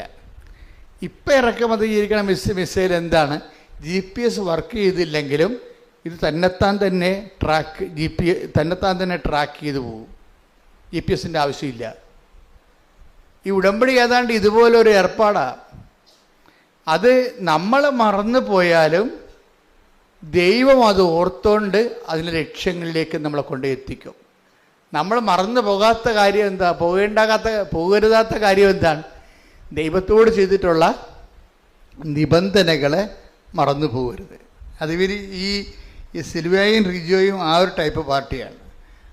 അതിൽ ദൈവത്തോട് ചെയ്ത വാഗ്ദാനങ്ങൾ, ഇത് ഭയങ്കര സീരിയസ് ആയിട്ട് നമ്മൾ ശ്രദ്ധിക്കേണ്ട കാര്യമാണ്. സീരിയസ് ആയിട്ട് എന്ന് വെച്ച് കഴിഞ്ഞാൽ നിയോഗങ്ങൾ നമുക്ക് മറക്കാം, പക്ഷേ നിബന്ധന നമ്മൾ മറന്നു പോകരുത്. കാര്യം എന്താണ്? അത് വിശ്വസ്തതയുടെ വിഷയമാണ്. ഉടമ്പടി എന്ന് പറയുന്നത് വിശ്വാസത്തിൻ്റെ വിഷയമല്ല. ഉടമ്പടി എപ്പോഴും ഓർത്തേക്കണം. ഇപ്പോൾ ആധ്യാത്മികത അല്ലെങ്കിൽ പ്രാർത്ഥന എന്ന് പറയുമ്പോൾ ഉടനെ ജനങ്ങൾ പറയുന്നത് എന്താണ്? അത് വിശ്വാസം, അവനവൻ്റെ വിശ്വാസമല്ലേ, അതവൻ്റെ ഉള്ളിലിരിക്കേണ്ടതല്ലേ എന്നൊക്കെ പറയും. പക്ഷേ ഇത് എപ്പോഴും ഓർക്കണം, ഉടമ്പടി വർക്ക് ചെയ്യണത് വിശ്വാസത്തിലല്ല. പിന്നെ എന്തിനാണ് വർക്ക് ചെയ്യണത്? വിശ്വസ്തതയിലാണ് വർക്ക് ചെയ്യണത്. ഇത് എനിക്ക് തോന്നുന്നത് ഈ നൂറ്റാണ്ട് മൊത്തം ജനങ്ങളെ പഠിപ്പിക്കേണ്ടി വരുമെന്നാണ്. കാര്യം നമ്മളെ പണ്ട് മുതലേ വിശ്വാസമല്ലേ എല്ലാന്നും പറഞ്ഞ് പഠിച്ച് രണ്ട് സ്വർണ്ണ കച്ചവടക്കാരൻ അവൻ്റെ സ്വർണം വിറ്റഴിക്കാൻ വേണ്ടി ഇപ്പോൾ ചെയ്തു വരും. വിശ്വാസമല്ലേ അല്ല, വിശ്വാസമല്ല എല്ലാം. എന്താണ്? വിശ്വസ്തതയാണ് എല്ലാം. വിശ്വസ്തത എന്ന് പറഞ്ഞാൽ എന്താണ്? പെർസ്വയറിങ് ഫെയ്ത്താണ് വിശ്വസ്തത എന്ന് വെച്ച് കഴിഞ്ഞാൽ ഗ്യാപ്പില്ലാത്ത വിശ്വാസം. നമ്മൾക്ക് വരുന്ന വിഷയം നിങ്ങൾക്ക് ഗ്യാപ്പ് ഉണ്ടെന്ന് ഞാൻ പറയണില്ല, പക്ഷേ നിങ്ങൾ ചില സമയത്ത് ഇതിൻ്റെ വോളിയം ഓഫ് വർക്ക് കുറഞ്ഞു വരും. ഈ ആഴ്ച ചെയ്ത ഒരു ഫെർവൻസ്, ഈ ആഴ്ച ചെയ്തൊരു തീഷ്ണത അടുത്ത ആഴ്ചയിൽ ഉണ്ടാകത്തില്ല. ഉടമ്പടി ശ്രദ്ധിക്കേണ്ട ഏറ്റവും വലിയൊരു വിഷയമാണത്. കാര്യം അതായത് വിശ്വസ്തതയായത് കാരണം വിശ്വസ്തതയ്ക്ക് നമ്മുടെ വോളിയം നമ്മൾ കീപ്പ് ചെയ്ത് പോകണം. എന്ന് വെച്ച് കഴിഞ്ഞാൽ വിശ്വസ്തയുടെ ഒരു തീവ്രതയുണ്ടല്ല, വിശ്വസ്തയുടെ തീവ്രത അത് നമ്മൾ കീപ്പ് ചെയ്ത് പോകണം. അതിൽ നിന്ന് വിശ്വസ്തത അല്പം കുറഞ്ഞാൽ അതിൻ്റെ അർത്ഥം ഈ റിലേഷനിൽ വന്നിരിക്കുന്ന നമ്മൾ വിഷയബന്ധിയാണെന്ന് വന്നു പോകും. അതാണ്, മനസ്സിലായില്ലേ? നമ്മുടെ വിശ്വസ്തത കുറഞ്ഞു പോയാൽ, ഇപ്പോൾ പ്രാർത്ഥനാ ജീവിതമായാലും പരസ്നേഹ പ്രവൃത്തികളായാലും, ഇപ്പോൾ നമുക്കറിയാമല്ലോ ഉടമ്പടിയിലുണ്ടായിരുന്ന ഒരു പ്രശ്നം എന്ന് പറഞ്ഞത്, കഴിഞ്ഞ ദിവസങ്ങളിലേ ഇവിടെ കഴിഞ്ഞ ദിവസത്തെ ഇന്നലെ ഈ രണ്ട് വിശുദ്ധന്മാരുടെയും തിരുനാൾ ഒരുമിച്ച് ആഘോഷിച്ച് സഭ എല്ലാ കൊല്ലവും ഉള്ളതാ. അപ്പോൾ റെഡ് ഉടുപ്പ്, രണ്ടുപേരും രക്തസാക്ഷികളായത് കാരണം റെഡ് ഉടുപ്പൊക്കെ ഇട്ടാണ് കുർബാന ചെല്ലണത്. അതായത് രണ്ട് അപ്പോസ്തലന്മാരാ. പക്ഷെ ഞാനത് ഈ അപ്പോസ്തലന്മാരുടെ പേര് സങ്കീർത്തി വന്നപ്പോൾ എന്നോട് പറഞ്ഞ് യാക്കോബിൻ്റെയും പീലിപ്പോസിൻ്റെയും തിരുനാളാണെന്നപ്പോൾ എനിക്ക് ചിരി വന്ന ഉടനെ എൻ്റെ ഉള്ളിൽ. എന്താ കാര്യം? ഈ രണ്ട് കക്ഷികളും രണ്ട് തരം ആധ്യാത്മികതയുള്ള ആൾക്കാരാണ്. ഉടമ്പടിയിലാണെങ്കിൽ ഇവരുടെ രണ്ടുപേരെയും ഉടമ്പടിയിൽ കണ്ടൻറ്റ് വൈസ് നമ്മൾ അഡോപ്റ്റ് ചെയ്തിട്ടുണ്ട്. യാക്കോബ് എന്തിൻ്റെ ആളാണെന്ന് വെച്ച് കഴിഞ്ഞാൽ, യാക്കോബ് പറയണത് യാക്കോബിൻ്റെ കാലത്ത് ഈ സഭാ കൂട്ടായ്മയൊക്കെ ഉണ്ടാകും, ആദിമസഭയിൽ സഭാ കൂട്ടായ്മയൊക്കെ ഉണ്ടാകുമ്പോൾ കുറേ ആൾക്കാർ പാപ്പടരും ഉണ്ടാവും,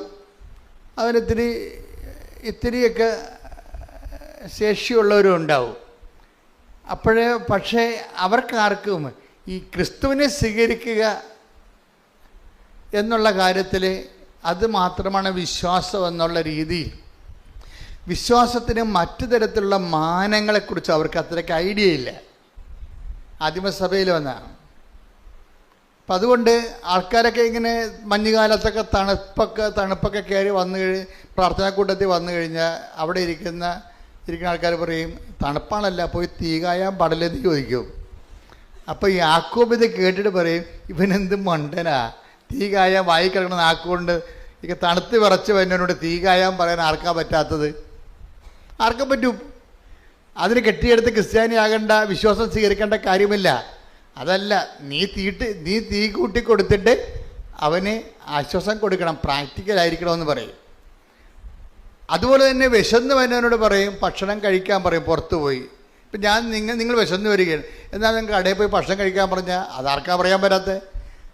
അപ്പം വിശ്വാസവും ജീവിതവും തമ്മിൽ ഒരു കാലത്ത് ബന്ധമില്ലായിരുന്നു, ആദിമസഭയിൽ പോലും ബന്ധമില്ലായിരുന്നു. അപ്പം അതുകൊണ്ട് ഇതിൻ്റെ ഈ സെൻറ്റ് പോളും കുറേ കാലങ്ങളിലേക്ക് ഇതിങ്ങനെ പ്രസംഗിക്കുമായിരുന്നു. വിശ്വാസം വഴിയാണ് നമ്മൾ നീതീകരിക്കപ്പെടുന്നത്. Take the word of God. സ്തുതിക്കട്ടെ. ഹല്ലേലൂയ.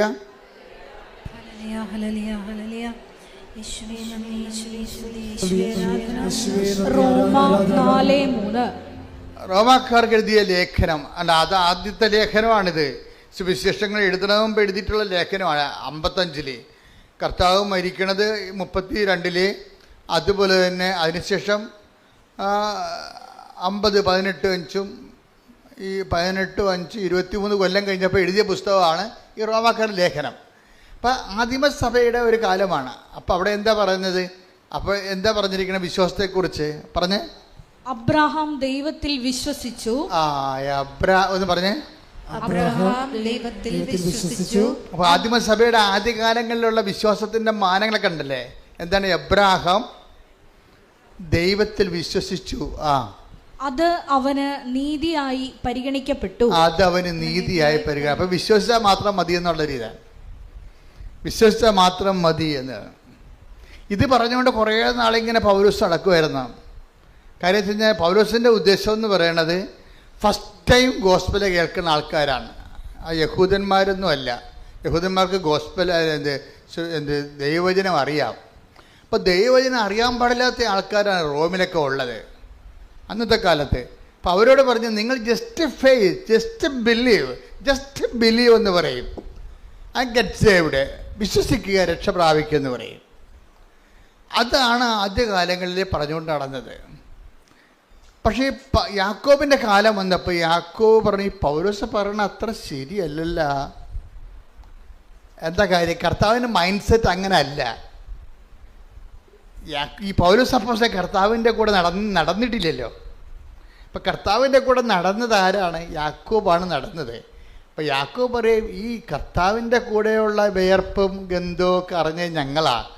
കർത്താവിൻ്റെ കഥകൾ പറഞ്ഞിരിക്കുന്ന കഥകൾ കേട്ടതും ഞങ്ങളുടെ ജീവിതത്തിൽ തന്നെ ഉണ്ടായിരുന്ന പ്രശ്നങ്ങളൊക്കെ പരിഹരിച്ച സമയത്ത് ഇങ്ങനെ വിശ്വസിച്ചാൽ മാത്രം മതിയെന്ന് യേശു ഒരിക്കലും പറയത്തില്ല.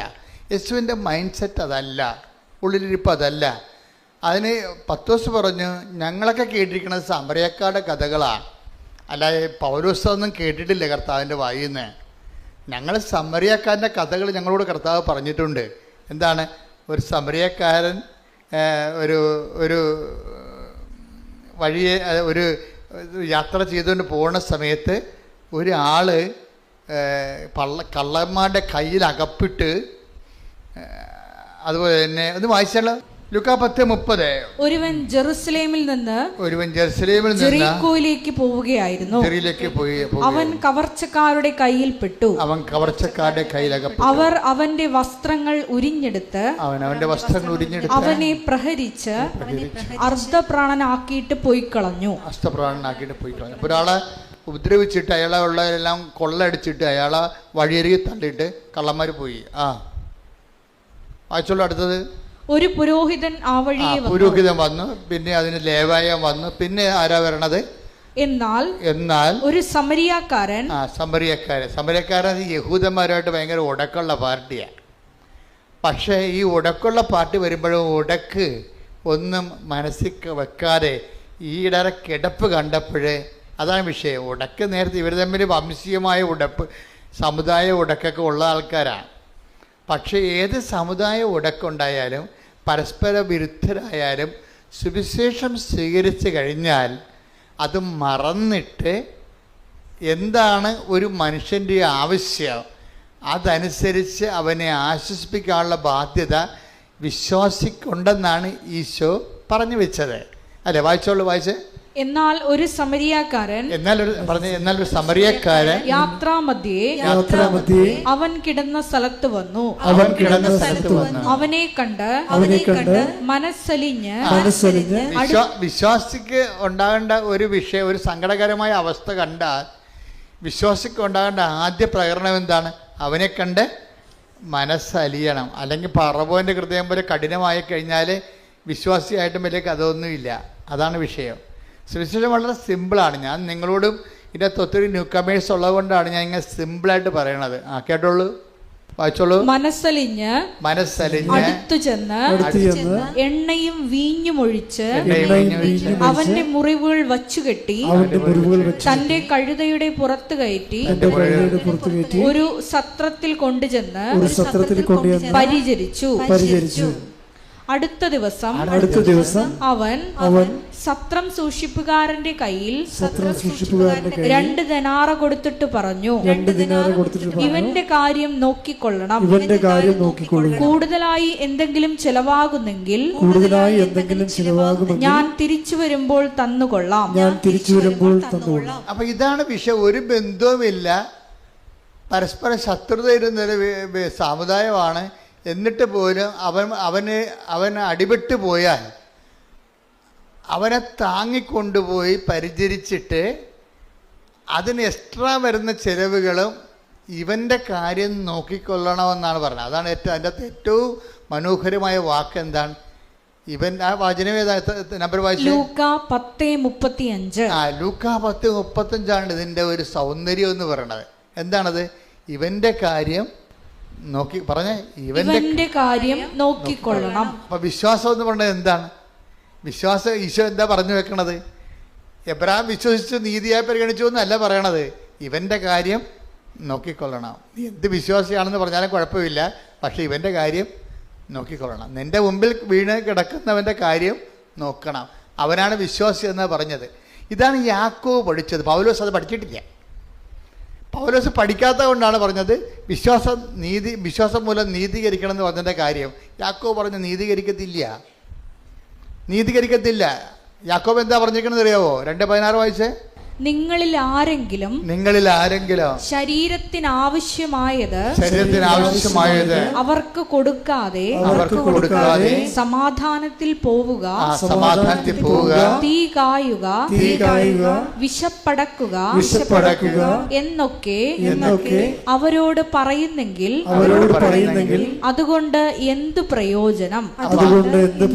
ആശ്വാസവചനം കൊണ്ട് എന്ത് പ്രയോജനമെന്നാ? ഒരു പ്രയോജനവും ഇല്ല. വിശ്വാസം തീർത്തിട്ടേ നാട്ടുകാരുടെ ആശംസകൾ പറഞ്ഞിട്ട് കാര്യമില്ലെന്നാ പറയണത്. അടുത്ത വായിച്ചേ.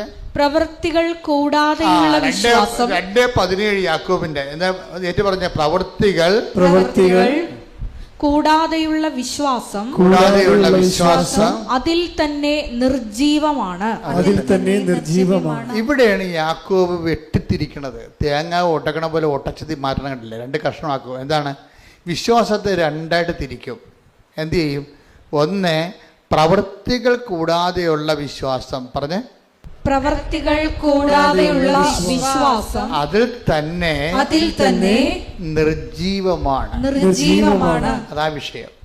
എന്താണ്? വിശ്വാസത്തെ തന്നെ യാക്കോബ് 2ആയിട്ട് പറയും. എന്താണ്? സജീവ വിശ്വാസമുണ്ട്, നിർജീവ വിശ്വാസമുണ്ട്. ഇവിടെയാണ് പൗലോസ് പണി മേടിക്കണത്. ഇത് ഈ കാര്യത്തിൽ യാക്കോബ് കറക്റ്റായിട്ട് സ്റ്റാൻഡ് എടുക്കും. എന്താണ്? വിശ്വാസമില്ലെന്നൊന്നും ഞാൻ പറയണില്ല, പക്ഷെ വിശ്വാസം 2 തരമുണ്ട്. എന്താണ്? പ്രവൃത്തികൾ കൂടാതെയുള്ള വിശ്വാസം നിർജീവ വിശ്വാസമാണ്. പിന്നെ പ്രവൃത്തികളുള്ള വിശ്വാസം സജീവ വിശ്വാസമാണ്. ഇത് കുറച്ച് കഴിഞ്ഞപ്പോൾ പൗലോസിനും മനസ്സിലായി തൻ്റെ കയ്യിൽ നിന്ന് അബദ്ധം പറ്റിയതാണ് എന്ന് മനസ്സിലായി. ഇപ്പം പൗലോസ് പിന്നീട് ഗലാത്യ ലേഖനം എഴുതുമ്പോൾ അത് തിരുത്തലുണ്ട്. ഇപ്പം അതാണ് പൗലോസ് പറഞ്ഞത്, സ്നേഹത്താൽ പ്രവർത്തനക്ഷമമായ 5:6 എടുത്ത് ഗലാത്യ 5:6 സ്നേഹത്തിലൂടെ പ്രവർത്തനനിരതമായ വിശ്വാസമാണ് സുപ്രധാനം. അതാണ് ഈ ഉടമ്പടി ചെയ്യണത് നമ്മൾ. മനസ്സിലായില്ലേ? അപ്പം നിങ്ങൾ ചില അതായത് ഒന്ന് പറഞ്ഞ സ്നേഹത്തിലൂടെ പ്രവർത്തനനിരതമായ വിശ്വാസമാണ് സുപ്രധാനം. അപ്പൊ ഉടമ്പടിയുടെ ഒരു സൗന്ദര്യം എന്താ? അതായത് ഇൻ കേസ് ഇപ്പം നിനക്ക് മറന്നു പോയെന്നില്ല. ഇപ്പം അവരെന്താ പറഞ്ഞ? സിൽവിയ, റിജോയ് ഇങ്ങനെ മറന്നുപോയി. എന്ത് മറന്നുപോയി? രജിസ്റ്റേർഡ് നേഴ്സ് ആകണമെന്നുള്ള ആഗ്രഹം തന്നെ മറന്നുപോയി. ദാറ്റ് മീൻസ് അവരുടെയൊക്കെ നെറ്റ് വർക്ക് ചെയ്യണില്ല. പക്ഷെ മിസൈൽ നെറ്റില്ലാതെ GPS ഇല്ലാതെ തന്നെ ഗൈഡ് ചെയ്ത് ഹിറ്റ് ചെയ്യണം. കണ്ടില്ലേ? ഇതാണ് ഈ പ്രവർത്തനത്തിൻ്റെ സംഭവം. അതായത് GPS ഇല്ലാതെ തന്നെ, GPS ട്രാക്കിംഗ് ഇല്ലാതെ തന്നെ, നെറ്റ് വർക്ക് ചെയ്യാതെ തന്നെ മിസൈൽ ഹിറ്റ് ചെയ്യണ പോലെയാണ് നമ്മളുടെ വിശ്വാസം. സജീവമാണെങ്കിൽ നമ്മുടെ വിഷയം നമ്മൾ മറന്നാലും നിന്റെ ദൈവം മറക്കത്തില്ലെന്ന് മാത്രമല്ല, നിന്റെ ലക്ഷ്യത്തിനെ എത്തിച്ചിരിക്കും. അതാണ് ഉടമ്പടി. ശ്രദ്ധിക്കട്ടെ. ഹല്ലേലൂയ.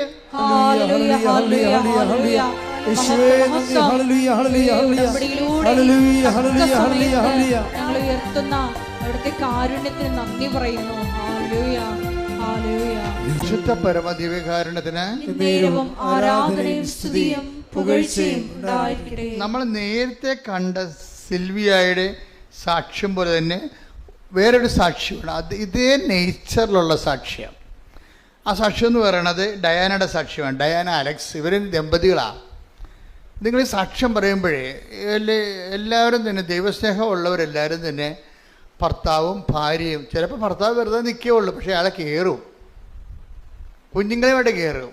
എന്താണ്? അവർക്കറിയാം ദൈവത്തെ സഭയിൽ മഹത്വപ്പെടുത്തുകയാണെന്നറിയാം. അവരെന്ത് സന്തോഷത്തോടെയാണ് അതൊക്കെ ചെയ്യണത്.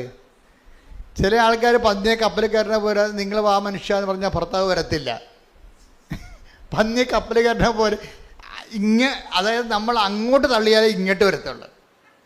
അപ്പം അങ്ങനെ വരത്തില്ല. പക്ഷേ ഇതെന്ന് പറയുന്നത് ഓരോ ഡിഗ്രീസ് ഓഫ് പെർഫെക്ഷൻ എന്ന് പറയും. ചിലർക്കൊക്കെ ഭയങ്കര ദൈവസ്നേഹമാണ്, അവർക്ക് അറിയാം. അവർ ദൈവത്തിനെക്കുറിച്ച് ഒരിക്കൽ അനുഭവിച്ചു കഴിഞ്ഞാൽ അതിൻ്റെ രുചി അങ്ങനെ നിൽക്കും. ദൈവം എന്ന് വെച്ചാൽ അത്രയ്ക്ക് സൂപ്പറാണ്. നമ്മളിപ്പോൾ കുരിശ് മരണം, പീഡാനുഭവം എന്നൊക്കെ പറഞ്ഞ് കുരിശിൻ്റെ വഴി നടത്തി ഈ ഒരു ജന്മം മുഴുവൻ കുരിശിൻ്റെ വഴി നടത്തിയാലും ഈ കുരിശ് എടുക്കാനുണ്ടായ സമയത്ത് ഈശോയ്ക്കുണ്ടായിരുന്ന നമ്മോടുള്ള സ്നേഹമില്ലേ, അത് ഒരു 5 മിനിറ്റ് പോലും അനുഭവിക്കാതെ എത്ര ജന്മങ്ങളാണെന്ന പാഴ് ജന്മങ്ങളായി പോണത്. ഇത് ഭയങ്കര ദൈവം വല്ലാത്ത ഒരു പ്രണയത്തിലാണ് ഈ സംഭവം മുഴുവൻ ചെയ്തിരിക്കുന്നത്. അല്ലെങ്കിൽ ഇത് സാങ്കേതികമായിട്ട് ചെയ്ത കാര്യമല്ല. ഇത് സാങ്കേതികമായിട്ട് ചെയ്യണമെങ്കിൽ ഇതെടുക്കേണ്ട കാര്യമില്ല. ദൈവത്തിൻ്റെ അറിവ് അനുഗ്രഹത്തോടു കൂടി നിൻ്റെ പാപം ക്ഷമിച്ചിരിക്കണമെന്ന് മാത്രം ഒരു വാക്ക് പറഞ്ഞാൽ മതി.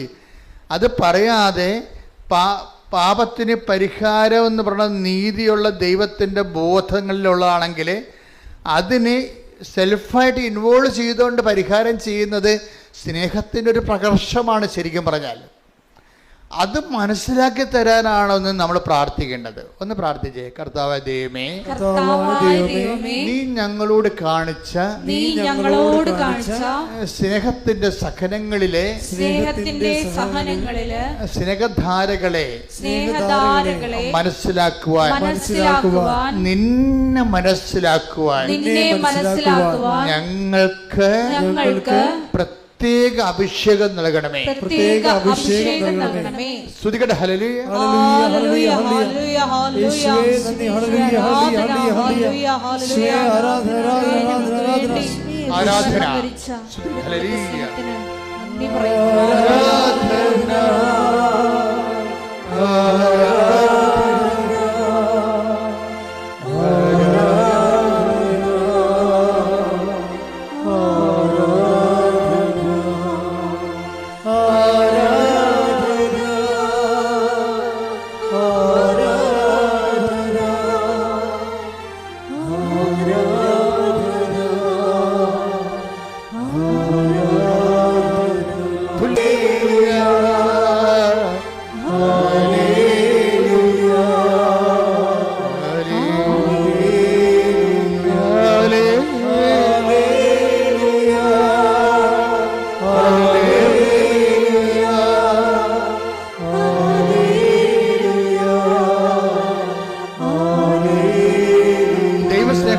ആലംബനത്തോടെ സ്തുതിക്കട്ടെ. ഹല്ലേലൂയ,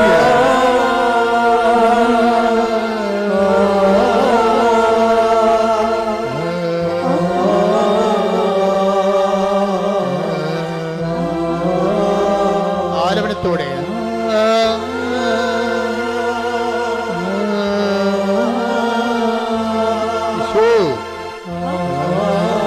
ഈശോ ക്രൂശിക്കപ്പെട്ടവനെ, കർത്താവേ രാവിലെ മുറിവേറ്റവനെ, കർത്താവേ കിരീടം ചൂടിയവനെ, ഈശോ നിന്റെ തിരുമുൻപാർന്ന വലതുകരം, ആണിപ്പടതാർന്ന അത്ഭുതകരം അങ്ങനെ മക്കളിലേക്ക് കൊടുക്കണമെന്ന് പ്രാർത്ഥിക്കുന്നു. എന്റെ കർത്താവിന് ഉന്നതമായ നാമത്തില്, സഭയുടെ അധികാരത്തിൽ, കൃഷിന്റെ അടയാളത്തിൽ, ദൈവശക്തിയാൽ മാർഗരോഗങ്ങള്, തീരാവ്യക്തികള്, ജീവിതങ്ങള് യേശുനാമത്തില് മാറിപ്പോകട്ടെ. ശ്രുതികട്ടെ, ശ്രുതികട്ടെ, ശ്രുതികട്ടെ.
ഞങ്ങൾക്ക് വേണ്ടി ക്രൂശിക്കപ്പെട്ടവനെ, നീ പരിശുദ്ധനാകുന്നു. ദൈവമേ, നീ പരിശുദ്ധനാകുന്നു. ബലവാനേ, നീ പരിശുദ്ധനാകുന്നു. ഞങ്ങൾക്ക് വേണ്ടി ക്രൂശിക്കപ്പെട്ടവനെ, നീ പരിശുദ്ധനാകുന്നു. ഞങ്ങൾക്ക് വേണ്ടി തിരുവിടവാൽ മറുപേറ്റവനെ, നീ പരിശുദ്ധനാകുന്നു. ഞങ്ങൾക്ക് വേണ്ടി മുളുക്കിടം ചൂടിയവനെ, നീ പരിശുദ്ധനാകുന്നു. ദൈവമേ, നീ പരിശുദ്ധനാകുന്നു. ബലവാനേ, നീ പരിശുദ്ധനാകുന്നു. ഞങ്ങൾക്ക് വേണ്ടി ക്രൂശിക്കപ്പെട്ടവനെ, നീ പരിശുദ്ധനാകുന്നു. ദൈവമേ, നീ പരിശുദ്ധനാകുന്നു. ദൈവമേ, നീ പരിശുദ്ധനാകുന്നു. സ്തുതിക്കട്ടെ, സ്തുതിക്കട്ടെ, സ്തുതിക്കട്ടെ.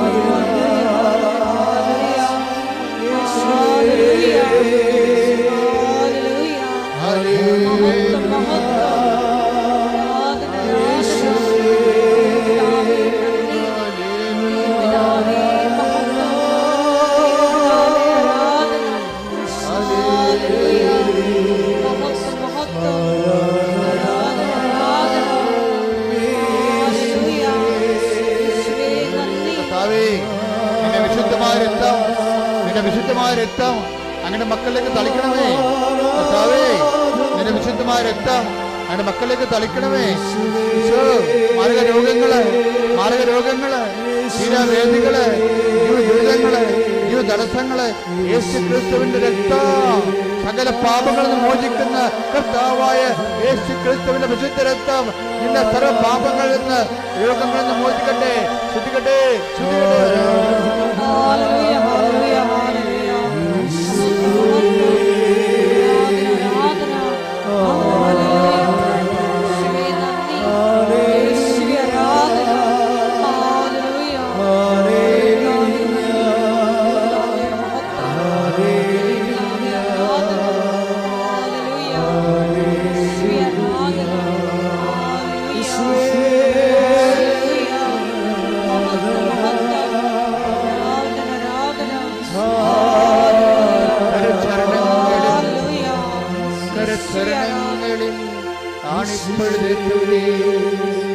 നിന്റെ ഓരോ മുറിവിനെ ശ്രദ്ധിക്കുന്നു. നിനക്ക് നന്ദി പറയുന്നു. ശത്രുക്കൾ ഉഴുതത് എന്റെ മുതുകിലാകുന്നു. കർത്താവേ, നിന്റെ മുതുകിലെ ചോരപ്പാടുകളെ കുമ്പിട്ടാരാധിക്കുന്നു, സ്തോത്രം ചെയ്യുന്നു. കർത്താവേ, ശത്രുക്കൾ ഉഴുതത് എന്റെ മുതുകിലാകുന്നു. ഈശോ, ഈശോ, ഈശോ,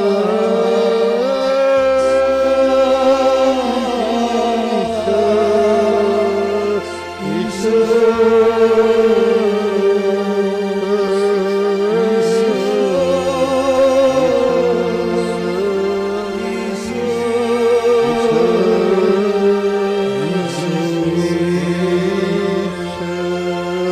ശത്രുക്കൾ ഉഴുന്നത് എന്റെ മുതുകിലാണ്. കർത്താവേ, നിന്റെ മുതുകിലെ പാടുകളെ, ഉഴവ് ചാലുകളെ, കർത്താവേ, നിന്റെ മുതുകിലെ പാടുകളെ, ഉഴവ് ചാലുകളെ, ചോരച്ചാലുകളെ കുമ്പിട്ടാരാധിക്കുന്ന, സ്തോത്രം ചെയ്യുന്ന, കുമ്പിട്ടാരാധിക്കുന്ന, സ്തോത്രം ചെയ്യുന്ന ഈശോ, ഈശോ, ഈശോ. ഉന്നതമായ നാമത്തിന് എല്ലാ മാലാഖമാരുടെ കൂടെ, എല്ലാ വിശുദ്ധന്മാരുടെ കൂടെ, എല്ലാ വേദസാക്ഷികളുടെ കൂടെ, എല്ലാ രക്തസാക്ഷികളുടെ കൂടെ ഈശോ നിന്റെ നാമത്തെ വാഴ്ത്തുന്നു, നിന്റെ നാമത്തെ വാഴ്ത്തുന്നു. Hallelujah, hallelujah, hallelujah. ദൈവമേ, നീ പരിശുദ്ധ പരിശുദ്ധനാകുന്നു. ബലവാനേ നീ പരിശുദ്ധനാകുന്നു. നിനക്ക് വേണ്ടി ക്രൂശിക്കപ്പെട്ടവനെ നീ പരിശുദ്ധനാകുന്നു. നിനക്ക് വേണ്ടി തെരുവിലാൽ മരുവത്തവനെ നീ പരിശുദ്ധനാകുന്നു. നിനക്ക് വേണ്ടി മുതുകിൽ ഉഴവുകാലം ഉണ്ടാക്കിയവനെ നീ പരിശുദ്ധനാകുന്നു. ചോരപ്പാടുകളെ ധ്യാനിച്ചുകൊണ്ട് നിന്നെ ആരാധിക്കുന്നു, സ്തുതിക്കുന്നു, അങ്ങേക്ക് നന്ദി പറയുന്നു. നിന്നെ ആരാധിക്കുന്നു, സ്തുതിക്കുന്നു, അങ്ങേക്ക് നന്ദി പറയുന്നു. നിന്റെ നാമത്തിൽ പാപങ്ങൾ മാറിപ്പോകട്ടെ. നിന്റെ നാമത്തിൽ രോഗങ്ങൾ സൗഖ്യപ്പെടട്ടെ. നിന്റെ നാമത്തിൽ കരൾ രോഗങ്ങൾ സൗഖ്യമാകട്ടെ. നിന്റെ നാമത്തിൽ ശിരസ് രോഗങ്ങൾ സൗഖ്യമാകട്ടെ. ഈശോ നീ വാഴ്ത്തപ്പെട്ടവനാകുന്നു. നിന്റെ നാമത്തിലെ കിഡ്നി രോഗങ്ങൾ സൗഖ്യമാകട്ടെ. നിന്റെ നാമത്തിലെ കണ്ണ് കാഴ്ച കുറവുള്ളവരെ സൗഖ്യം പ്രാപിക്കട്ടെ. നിന്റെ നാമത്തിലെ ഹൃദയവേദന ഉള്ളവരെ, ഹൃദയ രോഗികളെ സൗഖ്യം പ്രാപിക്കട്ടെ. നിന്റെ നാമത്തിലെ മക്കളില്ലാത്തവർക്ക് മക്കൾ ജനിക്കട്ടെ. നിന്റെ നാമത്തിലെ മാരക രോഗങ്ങളെ തീരാ വേദന മാറിപ്പോകട്ടെ. നിന്റെ നാമത്തിൽ തീരാ ദുരിതങ്ങളും ദുഃഖങ്ങളും ജോലിയില്ലാത്ത അവസ്ഥകളും കുടുംബത്തിൽ സമാധാനം ഇല്ലാത്ത അവസ്ഥകളും നിന്റെ നാമത്തിലെ എല്ലാ ഭാരങ്ങളും രോഗങ്ങളും ക്ലേശങ്ങളും മാറിപ്പോകട്ടെ. ഈശോ നീ പരിശുദ്ധനാകുന്നു. ഈശോ നീ പരിശുദ്ധനാകുന്നു. ഈശോ നീ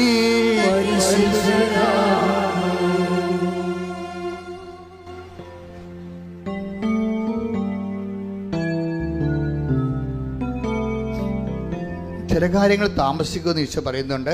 പക്ഷെ ഡിസംബർ കഴിഞ്ഞ് പോകത്തില്ലെന്ന് ഈശോ പറയുന്നുണ്ട്.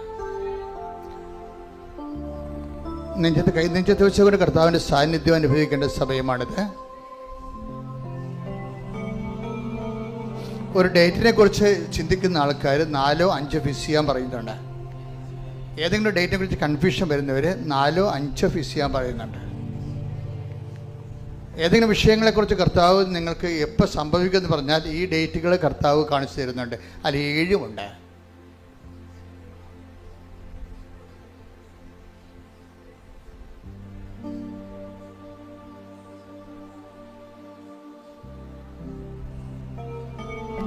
ശരീരത്തിൻ്റെ ഒരു ഭാഗമുണ്ട്, അത് വളരെ സോഫ്റ്റ് ആയിട്ടുള്ള ഭാഗമായിരുന്നു. പക്ഷെ അതിപ്പോഴും കല്ലുപോലെ ഇരിക്കുകയാണ്. ആ ഭാഗത്തെ കർത്താവ് സൗഖ്യപ്പെടുത്തിക്കൊണ്ടിരിക്കുന്നു. ശ്രുതികട ഹല്ലേലൂയ.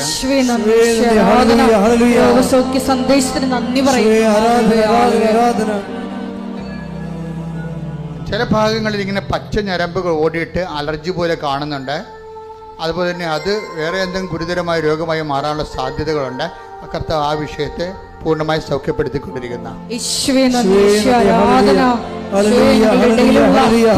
അസ്ഥികൾക്ക് വേദനയും അസ്ഥിദ്രവിപ്പുകളും അസ്ഥികളുടെ മൂലം ഉണ്ടാകുന്ന ബലക്ഷണം കാരണം കൈകാലം ഉയർത്താൻ പറ്റാത്ത വ്യക്തികൾ കർത്താവ് സ്പർശിച്ചു കൊണ്ടിരിക്കുന്നു. അവർക്കത് ഉയർത്തിക്കൊണ്ട് ജോലി എടുക്കാൻ പറ്റുമെന്നാണ് പരിശുദ്ധ പറയുന്നത്. താടിയെല്ല്, ഇടുപ്പെല്ല താടിയെല്ലുകൾ. ഈ താടിയെല്ലിന് എന്തോ ഡിസ്ലൊക്കേഷൻസ് ആണ്. അതുമൂലം ഉണ്ടാകുന്ന കുറേ വിഷമതകൾ മാറുന്നതായിട്ട് കർത്താവിൻ്റെ ദർശനമുണ്ട്. ശ്രുതികട ഹല്ലേലൂയ.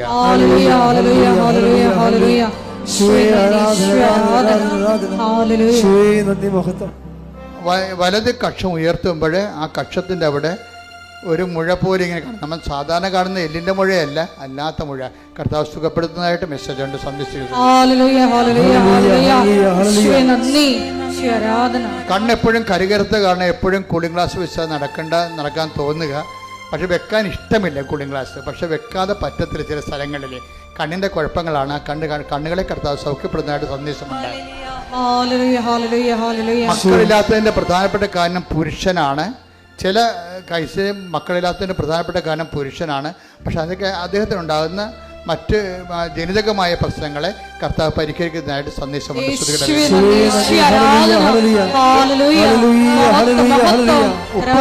ഉപ്പുകുറ്റി കുത്താൻ പറ്റാത്ത അവസ്ഥയിൽ ഇങ്ങനെ എല്ലുന്തിയതുപോലെയോ അല്ലെങ്കിൽ എന്തോ ബലക്ഷയം പോലെയാണ്. ഉപ്പുകുറ്റി കുത്താൻ പറ്റുന്നില്ല, വലത് ഉപ്പുകുറ്റി ഇങ്ങനെ. അതുകൊണ്ട് ഈ കാലിൻ്റെ മടന്ത് അല്ലെങ്കിൽ തള്ളവിരലിൻ്റെ ഭാഗം കുത്തിയാണ് പലപ്പോഴും നടക്കുന്നത്. ആ വ്യക്തിയും കർത്താവ് സ്പർശിച്ചു കൊണ്ടിരിക്കുന്നു. ശ്രുതികടലെ ഞരമ്പുകളിൽ ഇങ്ങനെ പാമ്പ് ഇര വിഴങ്ങിയതുപോലെ ചില ഞരമ്പുകൾ ഇങ്ങനെ ബൾജ് ചെയ്തിരിക്കുന്നുണ്ട്. പാമ്പ് ഇരങ്ങ് വിഴുങ്ങിയ പോലെ തോന്നുന്നു. ആ ചില ഭാഗങ്ങൾ ഇങ്ങനെ ബൾജ് ചെയ്തിട്ടുണ്ട്. ആ വ്യക്തിയെ കർത്താവ് സൗഖ്യപ്പെടുന്നതായിട്ട് മെസ്സേജ് ഉണ്ട്.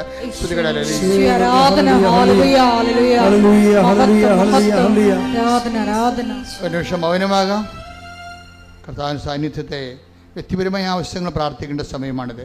ദൈവത്തിൻ്റെ ചൈതന്യവും ശക്തിയും നിറഞ്ഞു നിൽക്കുന്ന സമയമാണ്. എവിടെയാണ് നിങ്ങൾക്ക് രോഗമുള്ളത് അവിടെയെല്ലാം കൈകൾ വെച്ചുകൊണ്ട് നിങ്ങൾ വിശ്വാസ പ്രമാണം ചൊല്ലിക്കൊണ്ട് ഈ ദൈവികമായ നിറവിൻ്റെ നിമിഷങ്ങളെ കർത്താവിൻ്റെ തിരുസേന മാതാവിൻ്റെ മധ്യസ്ഥതയിൽ സ്വീകരിക്കുക. ദൈവസ്നേഹത്തിൽ നിറയുക.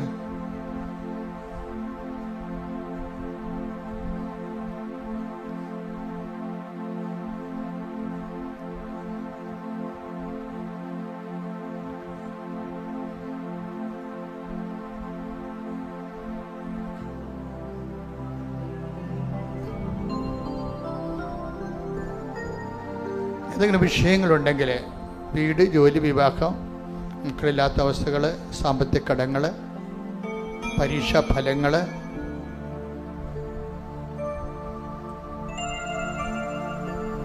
എഴുതാനുള്ള പരീക്ഷകൾ, ഇൻ്റർവ്യൂകൾ, അതിൻ്റെ റിസൾട്ട് പ്രതീക്ഷിക്കുന്നവർ ആ വിഷയം ഇപ്പോൾ സമർപ്പിച്ച് പ്രാർത്ഥിക്കേണ്ടതാണ്. ആ മേഖലയെല്ലാം ദൈവികമായ ഇടപെടലുണ്ടാകുന്ന ദൈവികമായ സമയമാണത്. കടകമ്പോളത്തിൽ നടക്കുന്നവരും കടലിൽ കച്ചവടമില്ലാത്തവരും ഏജൻസി നഷ്ടപ്പെട്ടു പോയവരും മറ്റുള്ള കയ്യിൽ നിങ്ങൾ അധ്വാനിച്ച പണം കുടുങ്ങിപ്പോയവരും പോലീസ് കേസ് അകപ്പെട്ടവരും പ്രാർത്ഥിച്ചുകൊണ്ടിരിക്കേണ്ട സമയമാണ്. സ്ഥാപനക വസ്തുക്കൾ നഷ്ടപ്പെട്ടു പോയവരും അതിർത്തി തർക്കമുള്ളവരും ഉടമ്പടി ലംഘിച്ചിട്ടുള്ളവരും പ്രാർത്ഥിക്കേണ്ട സമയമാണ്. കോടതി കേസുകൾ, പോലീസ് വഴക്കുകളാണ്. കർത്താവിന്റെ തിരുസേനയെ സമർപ്പിക്കട്ടെ.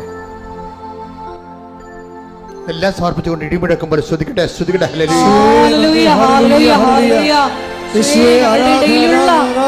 ജീവിക്കുന്ന സാന്നിധ്യത്തിന് നന്ദി പറയുന്നു. ഹല്ലേലൂയ, ഹല്ലേലൂയ, മഹത്വം, മഹത്വം, ഹല്ലേലൂയ, ഹല്ലേലൂയ, ഹല്ലേലൂയ. യേശുവേ നന്ദി, യേശുവേ ആരാധന. ഹല്ലേലൂയ, മഹത്വം, മഹത്വം, ആരാധന, ആരാധന. ഹല്ലേലൂയ, ആരാധന,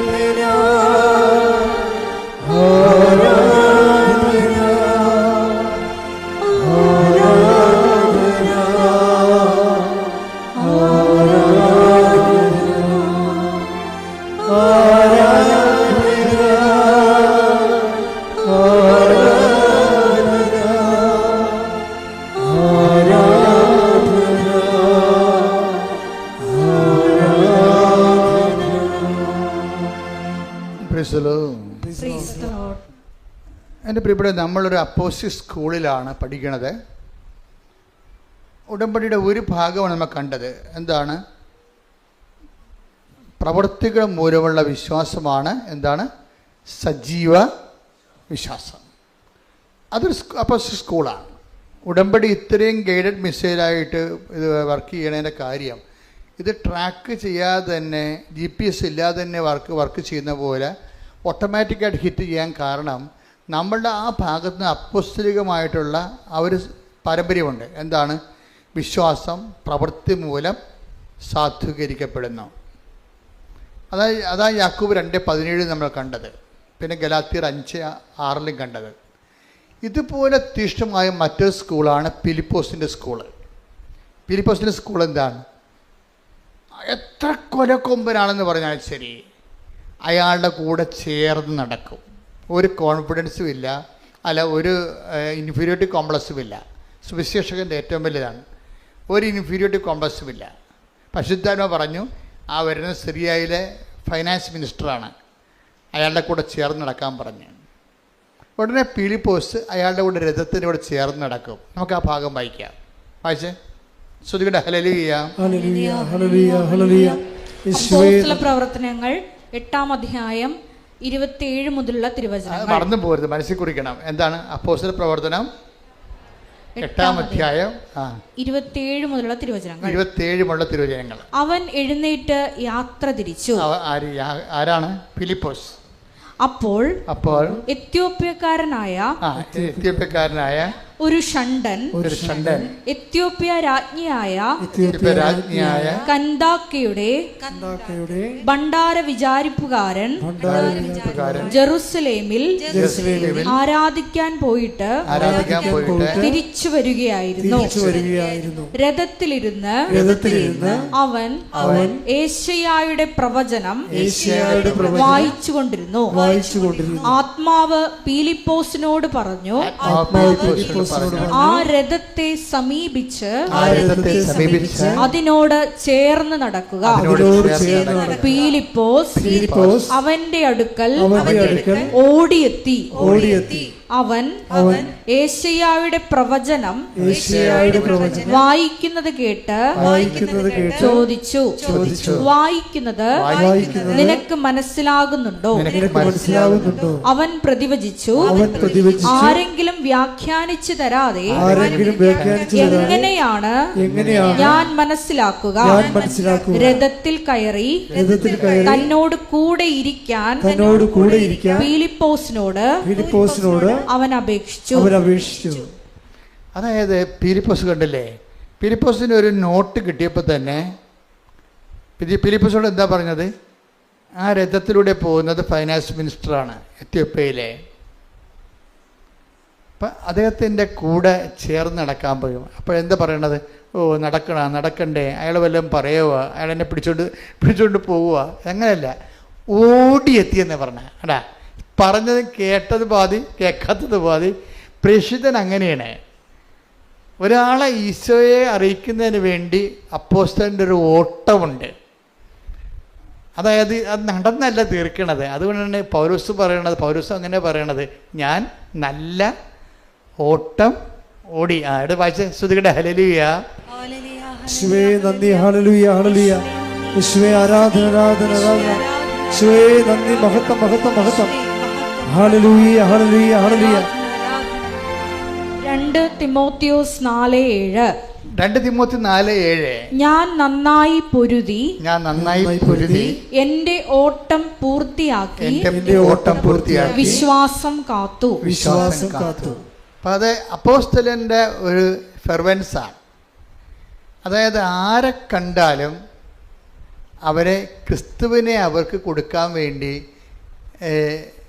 നമ്മൾ ഒരു തീഷ്ണത. ഇത് നമ്മൾ, എനിക്ക് തോന്നുന്നത് ഉടമ്പടി എടുത്തു കഴിയുമ്പോൾ ഈ 2 കാര്യത്തിനാണ് നിങ്ങൾ പ്രാർത്ഥിക്കേണ്ടത്. എന്താണ്? എനിക്ക് അപ്പോസ്തല പ്രേക്ഷിതരായ മറ്റുള്ളവർ കർത്താവിന് കൈമാറാൻ വേണ്ടി പീലിപ്പോസിനെ പോലെ പൗലോസിനെ പോലെ എനിക്ക് ഓട്ടതീഷ്ണത നൽകണമെന്ന് പറയുന്നത്. ഓടിച്ചെന്ന്, അതായത് ചില ആൾക്കാരൊക്കെ പത്രം കൊടുക്കാനൊക്കെ താമസിക്കത്തില്ലേ, അല്ലേ? 30 പത്രം 30 ദിവസം കൊണ്ടല്ലേ കൊടുക്കുന്നത്. അത് ആർക്ക് കൊടുക്കുമെന്ന് അറിയാൻ പാടില്ല. അന്ധന്മാരെ പോലെ ഇങ്ങനെ വടിയും കൊണ്ട് കുത്തിറക്കുന്ന ആൾക്കാരെ പോലെ അല്ലേ ചില ആൾക്കാർ കൊടുക്കണം. അങ്ങനെയല്ല, ചില ആൾക്കാർ അവരുടെ കയ്യിരിക്കണം കൊടുക്കും. പിന്നെ എന്താണ്, വല്ല പള്ളികളിലും അതവിടെ ഇരിക്കുന്നുണ്ടെങ്കിൽ അവർക്കറിയാം അതെന്താ, അത് വായിച്ചാൽ തന്നെ ഈ മാസം കർത്താവ് ചെയ്ത ഫ്രഷായിട്ടുള്ള പ്രവർത്തനങ്ങളാണ്. പിന്നെ 10ാം കുറിപ്പാണ്. അതെന്താണ്, അച്ഛൻ്റെ കൂടെ ഇപ്പോൾ ഈശോ പറഞ്ഞുകൊണ്ടിരിക്കണില്ലേ, ഇതാണ് ഈ അടുത്ത മാസം നമുക്ക് 10ാം കുറിപ്പായിട്ട് വരണത്. അപ്പോൾ ഒന്ന് ദൈവവചനവും മറ്റ് ദൈവവചനം ആപ്ലിക്കേറ്റ് ചെയ്തിട്ടുള്ള അടയാള സാക്ഷ്യങ്ങളുമാണ് വരണത്. അതുകൊണ്ട് തന്നെ വെന്ത ബൈബിളാണ് ഈ വരണത്. അപ്പോൾ ആ ഒരു ബോധമുള്ളവൻ ഇത് മറ്റുള്ളവർക്ക് കൊടുക്കും. ഇപ്പം ഞങ്ങൾക്ക് ആ ഒരു തീഷ്ണത ഉള്ള, ഇപ്പം ഇവിടെ ഒരു തീഷ്ണത ഉള്ളത് കൊണ്ടാണ് 22 ഭാഷയിൽ ഈ പത്രം ഉള്ളത്. 22 ഭാഷയിൽ കൃപാസന പത്രമുള്ളത് എന്താണ്? കർത്താവിനെ അറിയാത്തവരെ അറിയിക്കണം, അറിഞ്ഞവരെ ആഴപ്പെടുത്തണം. ഇത് നമ്മൾ ലക്ഷ്യമാക്കണം.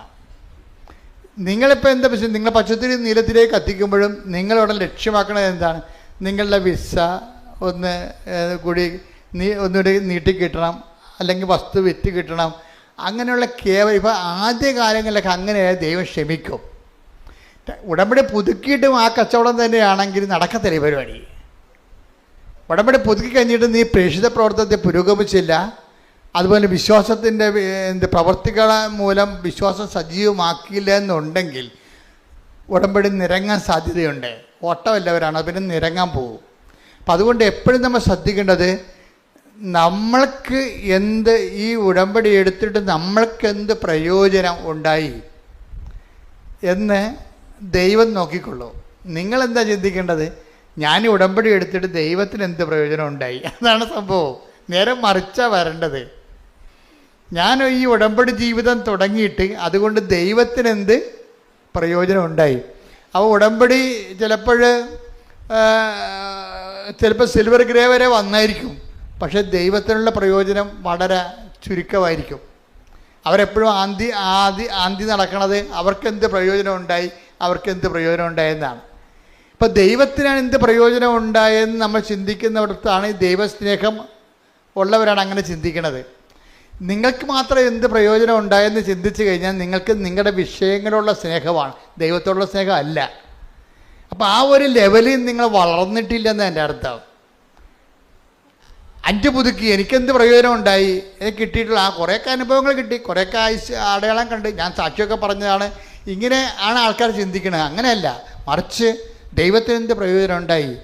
ദൈവത്തിന് പ്രയോജനം ഉണ്ടായതായിട്ട് ദൈവത്തിന് തോന്നിക്കഴിഞ്ഞാൽ പിന്നെ ഇതിന് GPS ആവശ്യമില്ല. നെറ്റ്വർക്കില്ലാതെ തന്നെ ഈ സാധനം ഹിറ്റ് ചെയ്യും. അതെപ്പോഴും നമ്മുടെ ഏറ്റവും ടെക്നിക്കാണ് ഞാൻ ഇപ്പോൾ നിങ്ങളോട് പറഞ്ഞു തരണം, അല്ല നിങ്ങളെ കുറ്റപ്പെടുത്തുകയല്ല. എന്താണ് ഇതിന് ടെക്നിക്കാണ്? അതായത് ഈ ഉടമ്പടി ജീവിച്ചിട്ട് ദൈവത്തിന് എന്ത് പ്രയോജനം ഉണ്ടായി, ഞാൻ മൂലം എത്ര പേര് ഉടമ്പടി ജീവിതത്തിലോട്ട് വന്നു. ചിലർക്ക് പത്രം കൊടുത്തിട്ട് പോരും, ചിലരങ്ങനെയല്ല. അവർ എണ്ണിയിരിക്കുകയാണ് 100, 110, 150, 200 അങ്ങനെ എണ്ണിയിട്ടുണ്ടവർ. എന്താണ് അവർ മൂലം ഉടമ്പടി ജീവിതത്തിലൂടെ വന്ന ആൾക്കാരുടെ എണ്ണമാണത്. നിങ്ങൾ ചിലപ്പോൾ ഇതുപോലെയുള്ള സുവിശേഷ വേല ചെയ്യും, പക്ഷേ നിങ്ങളത് അത് ആരെങ്കിലും വന്ന് കാണുമായിരിക്കും. അപ്പോൾ അതിന് അത്ര കണ്ട് ഇൻട്രസ്റ്റ് കാണിക്കത്തില്ല. അപ്പോൾ അതെന്ന് വെച്ചാൽ ഇതിൻ്റെ പുറകെ നടക്കണം. അതാണ് ആ ബൈബിളിനകത്ത് എഴുതി. പീലിപ്പോസ് 2 കാര്യം ചെയ്തു. എന്താണ്? ഓടി വന്നു, പിന്നെ എന്താണ്? രഥത്തിൻ്റെ ഒപ്പം നടന്നു. അതാണ് വിഷയം. 2 കാര്യങ്ങളാണ് അവിടെ നിന്ന് ചെയ്യേണ്ടത്, പ്രേക്ഷിത പ്രവർത്തനം ചെയ്യേണ്ടത്.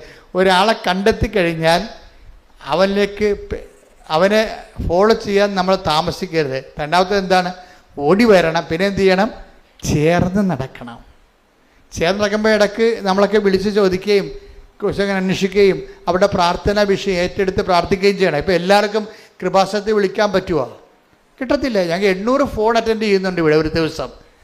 800 ഫോൺ വിളിക്കണത് ആരാണ്? വിളിക്കണത് 2000 പേര് വിളിച്ചിട്ടാണ് നമുക്ക് 800 ഫോൺ അറ്റൻഡ് ചെയ്യാൻ പറ്റേണ്ടത്. അപ്പം അതിൻ്റെ ബാക്കി എന്ത് ചെയ്യണം? നിങ്ങൾ തന്നെ ആയിരിക്കണം നിങ്ങൾ കണ്ടെത്തുന്ന വ്യക്തികളുടെ സ്പോൺസറായി എന്നുകൊണ്ട് നിങ്ങൾ അവരെ ഫോളോ ചെയ്ത് പ്രാർത്ഥിക്കണം. മനസ്സിലായില്ലേ? നിങ്ങളുടെ സൽപ്രവൃത്തികളും നിങ്ങളുടെ സുവിശേഷ പ്രവർത്തനങ്ങളും എല്ലാം അവരെ കൂടി കവർ ചെയ്തുകൊണ്ട് പ്രാർത്ഥിക്കണം. അതുകൊണ്ടേ ഒന്ന് സ്തുതിച്ച മക്കളെ. യേശുവേ സ്തോത്രം. ഹല്ലേലൂയ.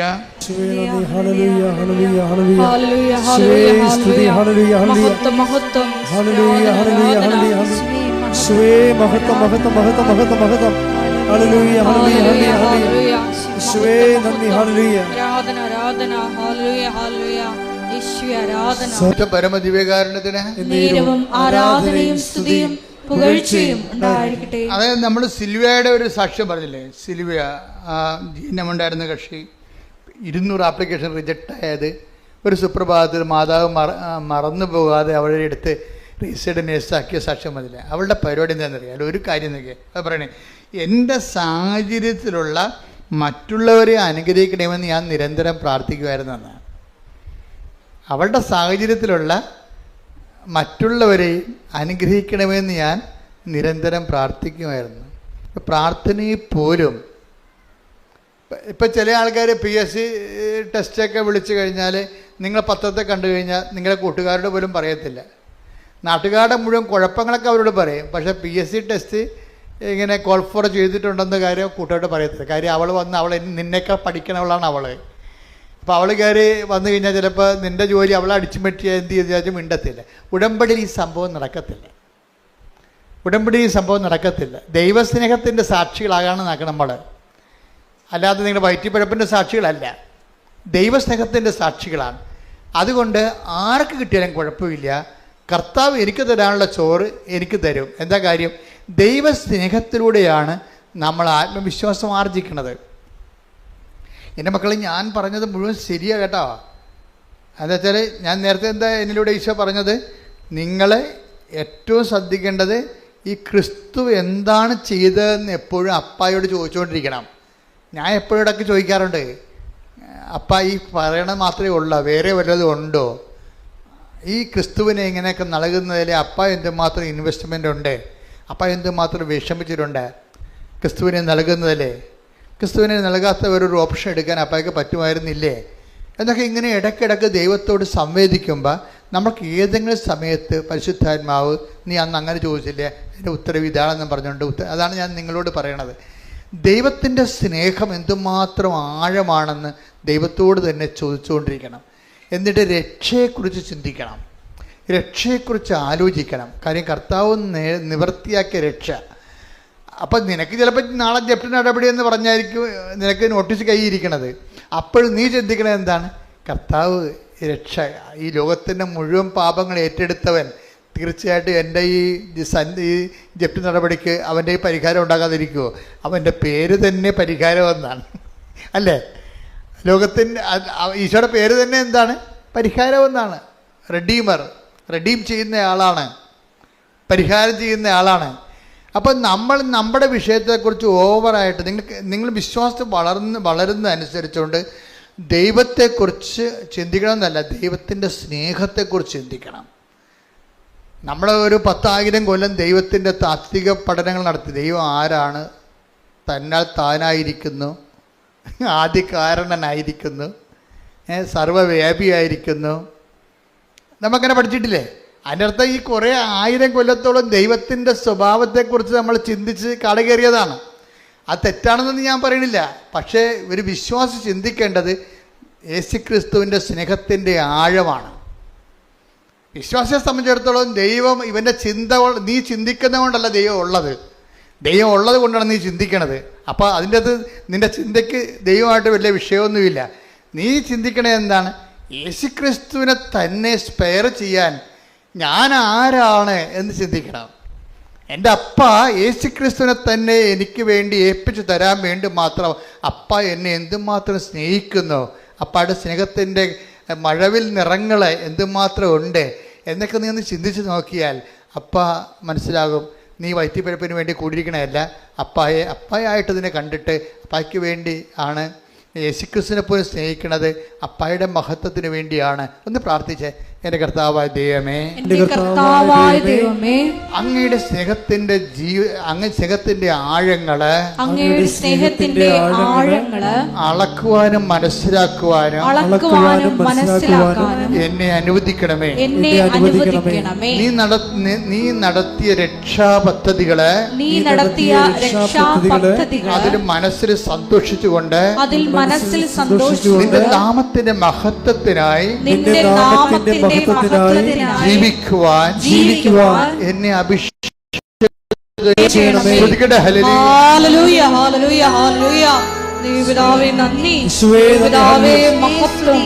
സുവിശേഷം ഇങ്ങനെ ഒരു തള്ളി വരുന്നത് കാണാം. എന്ന് വെച്ച് കഴിഞ്ഞാല് സുവിശേഷം ഓരോ കഥകള് ഓരോ സംഭവങ്ങള് ഓരോ വചനങ്ങള് ഓരോ വെളിപാടുകളിലൂടെയൊക്കെ ഇങ്ങനെ പേർത്തും പറഞ്ഞ് നമ്മളെ ബോധ്യപ്പെടുത്താൻ നോക്കണ എന്താണ്? എന്തുമാത്രം ഞാൻ നിന്നെ സ്നേഹിക്കുന്നു എന്നറിയോ? അത് പറയാൻ വേണ്ടിയാണ് ഈ കഥകളെല്ലാം പറയണത്, ഈ ഉപമകളെല്ലാം പറയണത് അതിനാണ്. അപ്പോൾ ഈ ഭൂമിയിൽ നമുക്കുണ്ടാകുന്ന നഷ്ടം എന്താണ്? ഈ സ്നേഹത്തിൻ്റെ ഒരു ഗന്ധം മണക്കാതെ നമ്മൾ ഈ ഭൂമിയിൽ നിന്ന് നമ്മുടെ ആത്മാവ് പിരിഞ്ഞു പോകണമെങ്കിൽ അതൊരു ട്രാജഡി ആയിരിക്കും ശരിക്കും പറഞ്ഞാൽ. പ്രാർത്ഥിക്കുക. കർത്താവായ ദൈവമേ, നിന്റെ സ്നേഹത്തിന്റെ രക്തത്തിന്റെ ഗന്ധമറിയാൻ എന്റെ അന്തരംഗങ്ങളെ നീ അഭിഷേകം ചെയ്യണം. നിന്നെക്കുറിച്ച് ചിന്തിക്കാൻ, നിന്നെക്കുറിച്ച് ആലോചിക്കാൻ എനിക്ക് പ്രത്യേക അഭിഷേകം നൽകണം. എന്തിനാണ് ഈശോ എന്നിലൂടെ ഇങ്ങനെയൊക്കെ സംസാരിക്കണം എന്നറിയാവോ? നിങ്ങൾക്ക് ഇത് നോൺ പ്രാക്ടിക്കലാണെന്ന്. അങ്ങനെയില്ല, ഇതിനേക്കാൾ പ്രാക്ടിക്കലായിട്ട് ഒന്നുമില്ല. കാര്യം നമ്മൾ 24 hours നമ്മുടെ പരീക്ഷ, നമ്മുടെ റിസൾട്ട് അതെന്താകൂ, അതിനനുസരിച്ച് അഡ്മിഷൻ കിട്ടുമോ, ഇനി അത് എൻ്റെ സീറ്റ് എൻ്റെ റാങ്കിൽ ഇപ്പം നീറ്റ് പരീക്ഷ നടക്കില്ലേ, ഓക്കെ. ഇപ്പം നമ്മൾ നീറ്റ് പരീക്ഷ എഴുതിക്കൊണ്ടിരിക്കുകയാണ് കുഞ്ഞുങ്ങൾ. ഇപ്പം നമ്മുടെ മക്കളും നീറ്റ് പരീക്ഷ എഴുതിക്കൊണ്ടിരിക്കുകയാണ്. അതുകൊണ്ട് എല്ലാവരെയും വേണ്ടി സമർപ്പിച്ചുകൊണ്ട് ബുദ്ധിയുള്ള എല്ലാവരും, കഴിവുള്ള എല്ലാവരും, പിന്നെ കഴിവിനേക്കാളുപരി ദൈവസ്നേഹങ്ങൾ നിറഞ്ഞിട്ടുണ്ട് ഉടമ്പടി ജീവിച്ചിരിക്കുന്ന എല്ലാ മക്കളെയും പ്രത്യേകം സമർപ്പിച്ചുകൊണ്ട് ഒരു കൈ ഉയർത്തിക്കൊണ്ട് സ്തുതിക്കട്ടെ. ഹല്ലേലൂയ.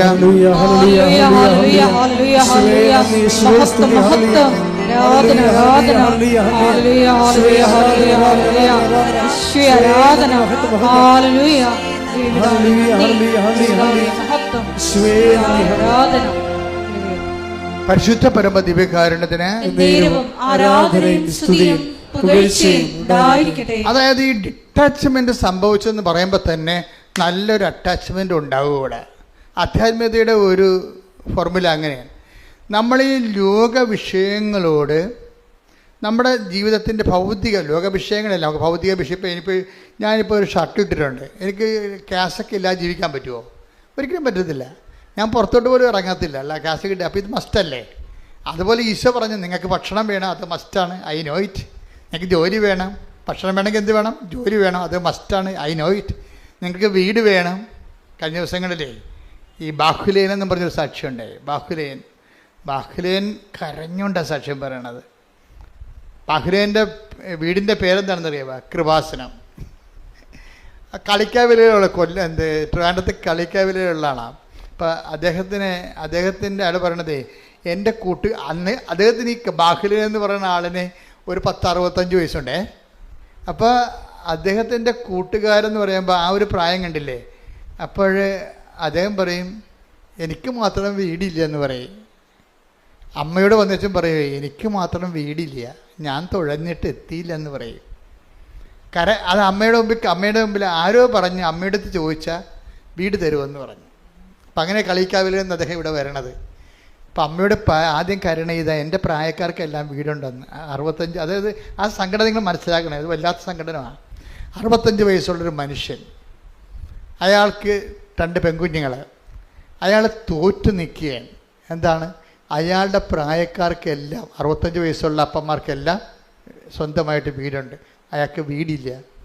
അപ്പം അമ്മയെ കണ്ടപ്പോൾ വയസ്സ് 65ആയി. അമ്മേ എനിക്ക് മാത്രം വീടില്ല, 30 കൊല്ലമായി ഞാൻ വീടിന് വേണ്ടി പരിശ്രമിക്കും. 30 കൊല്ലമേ.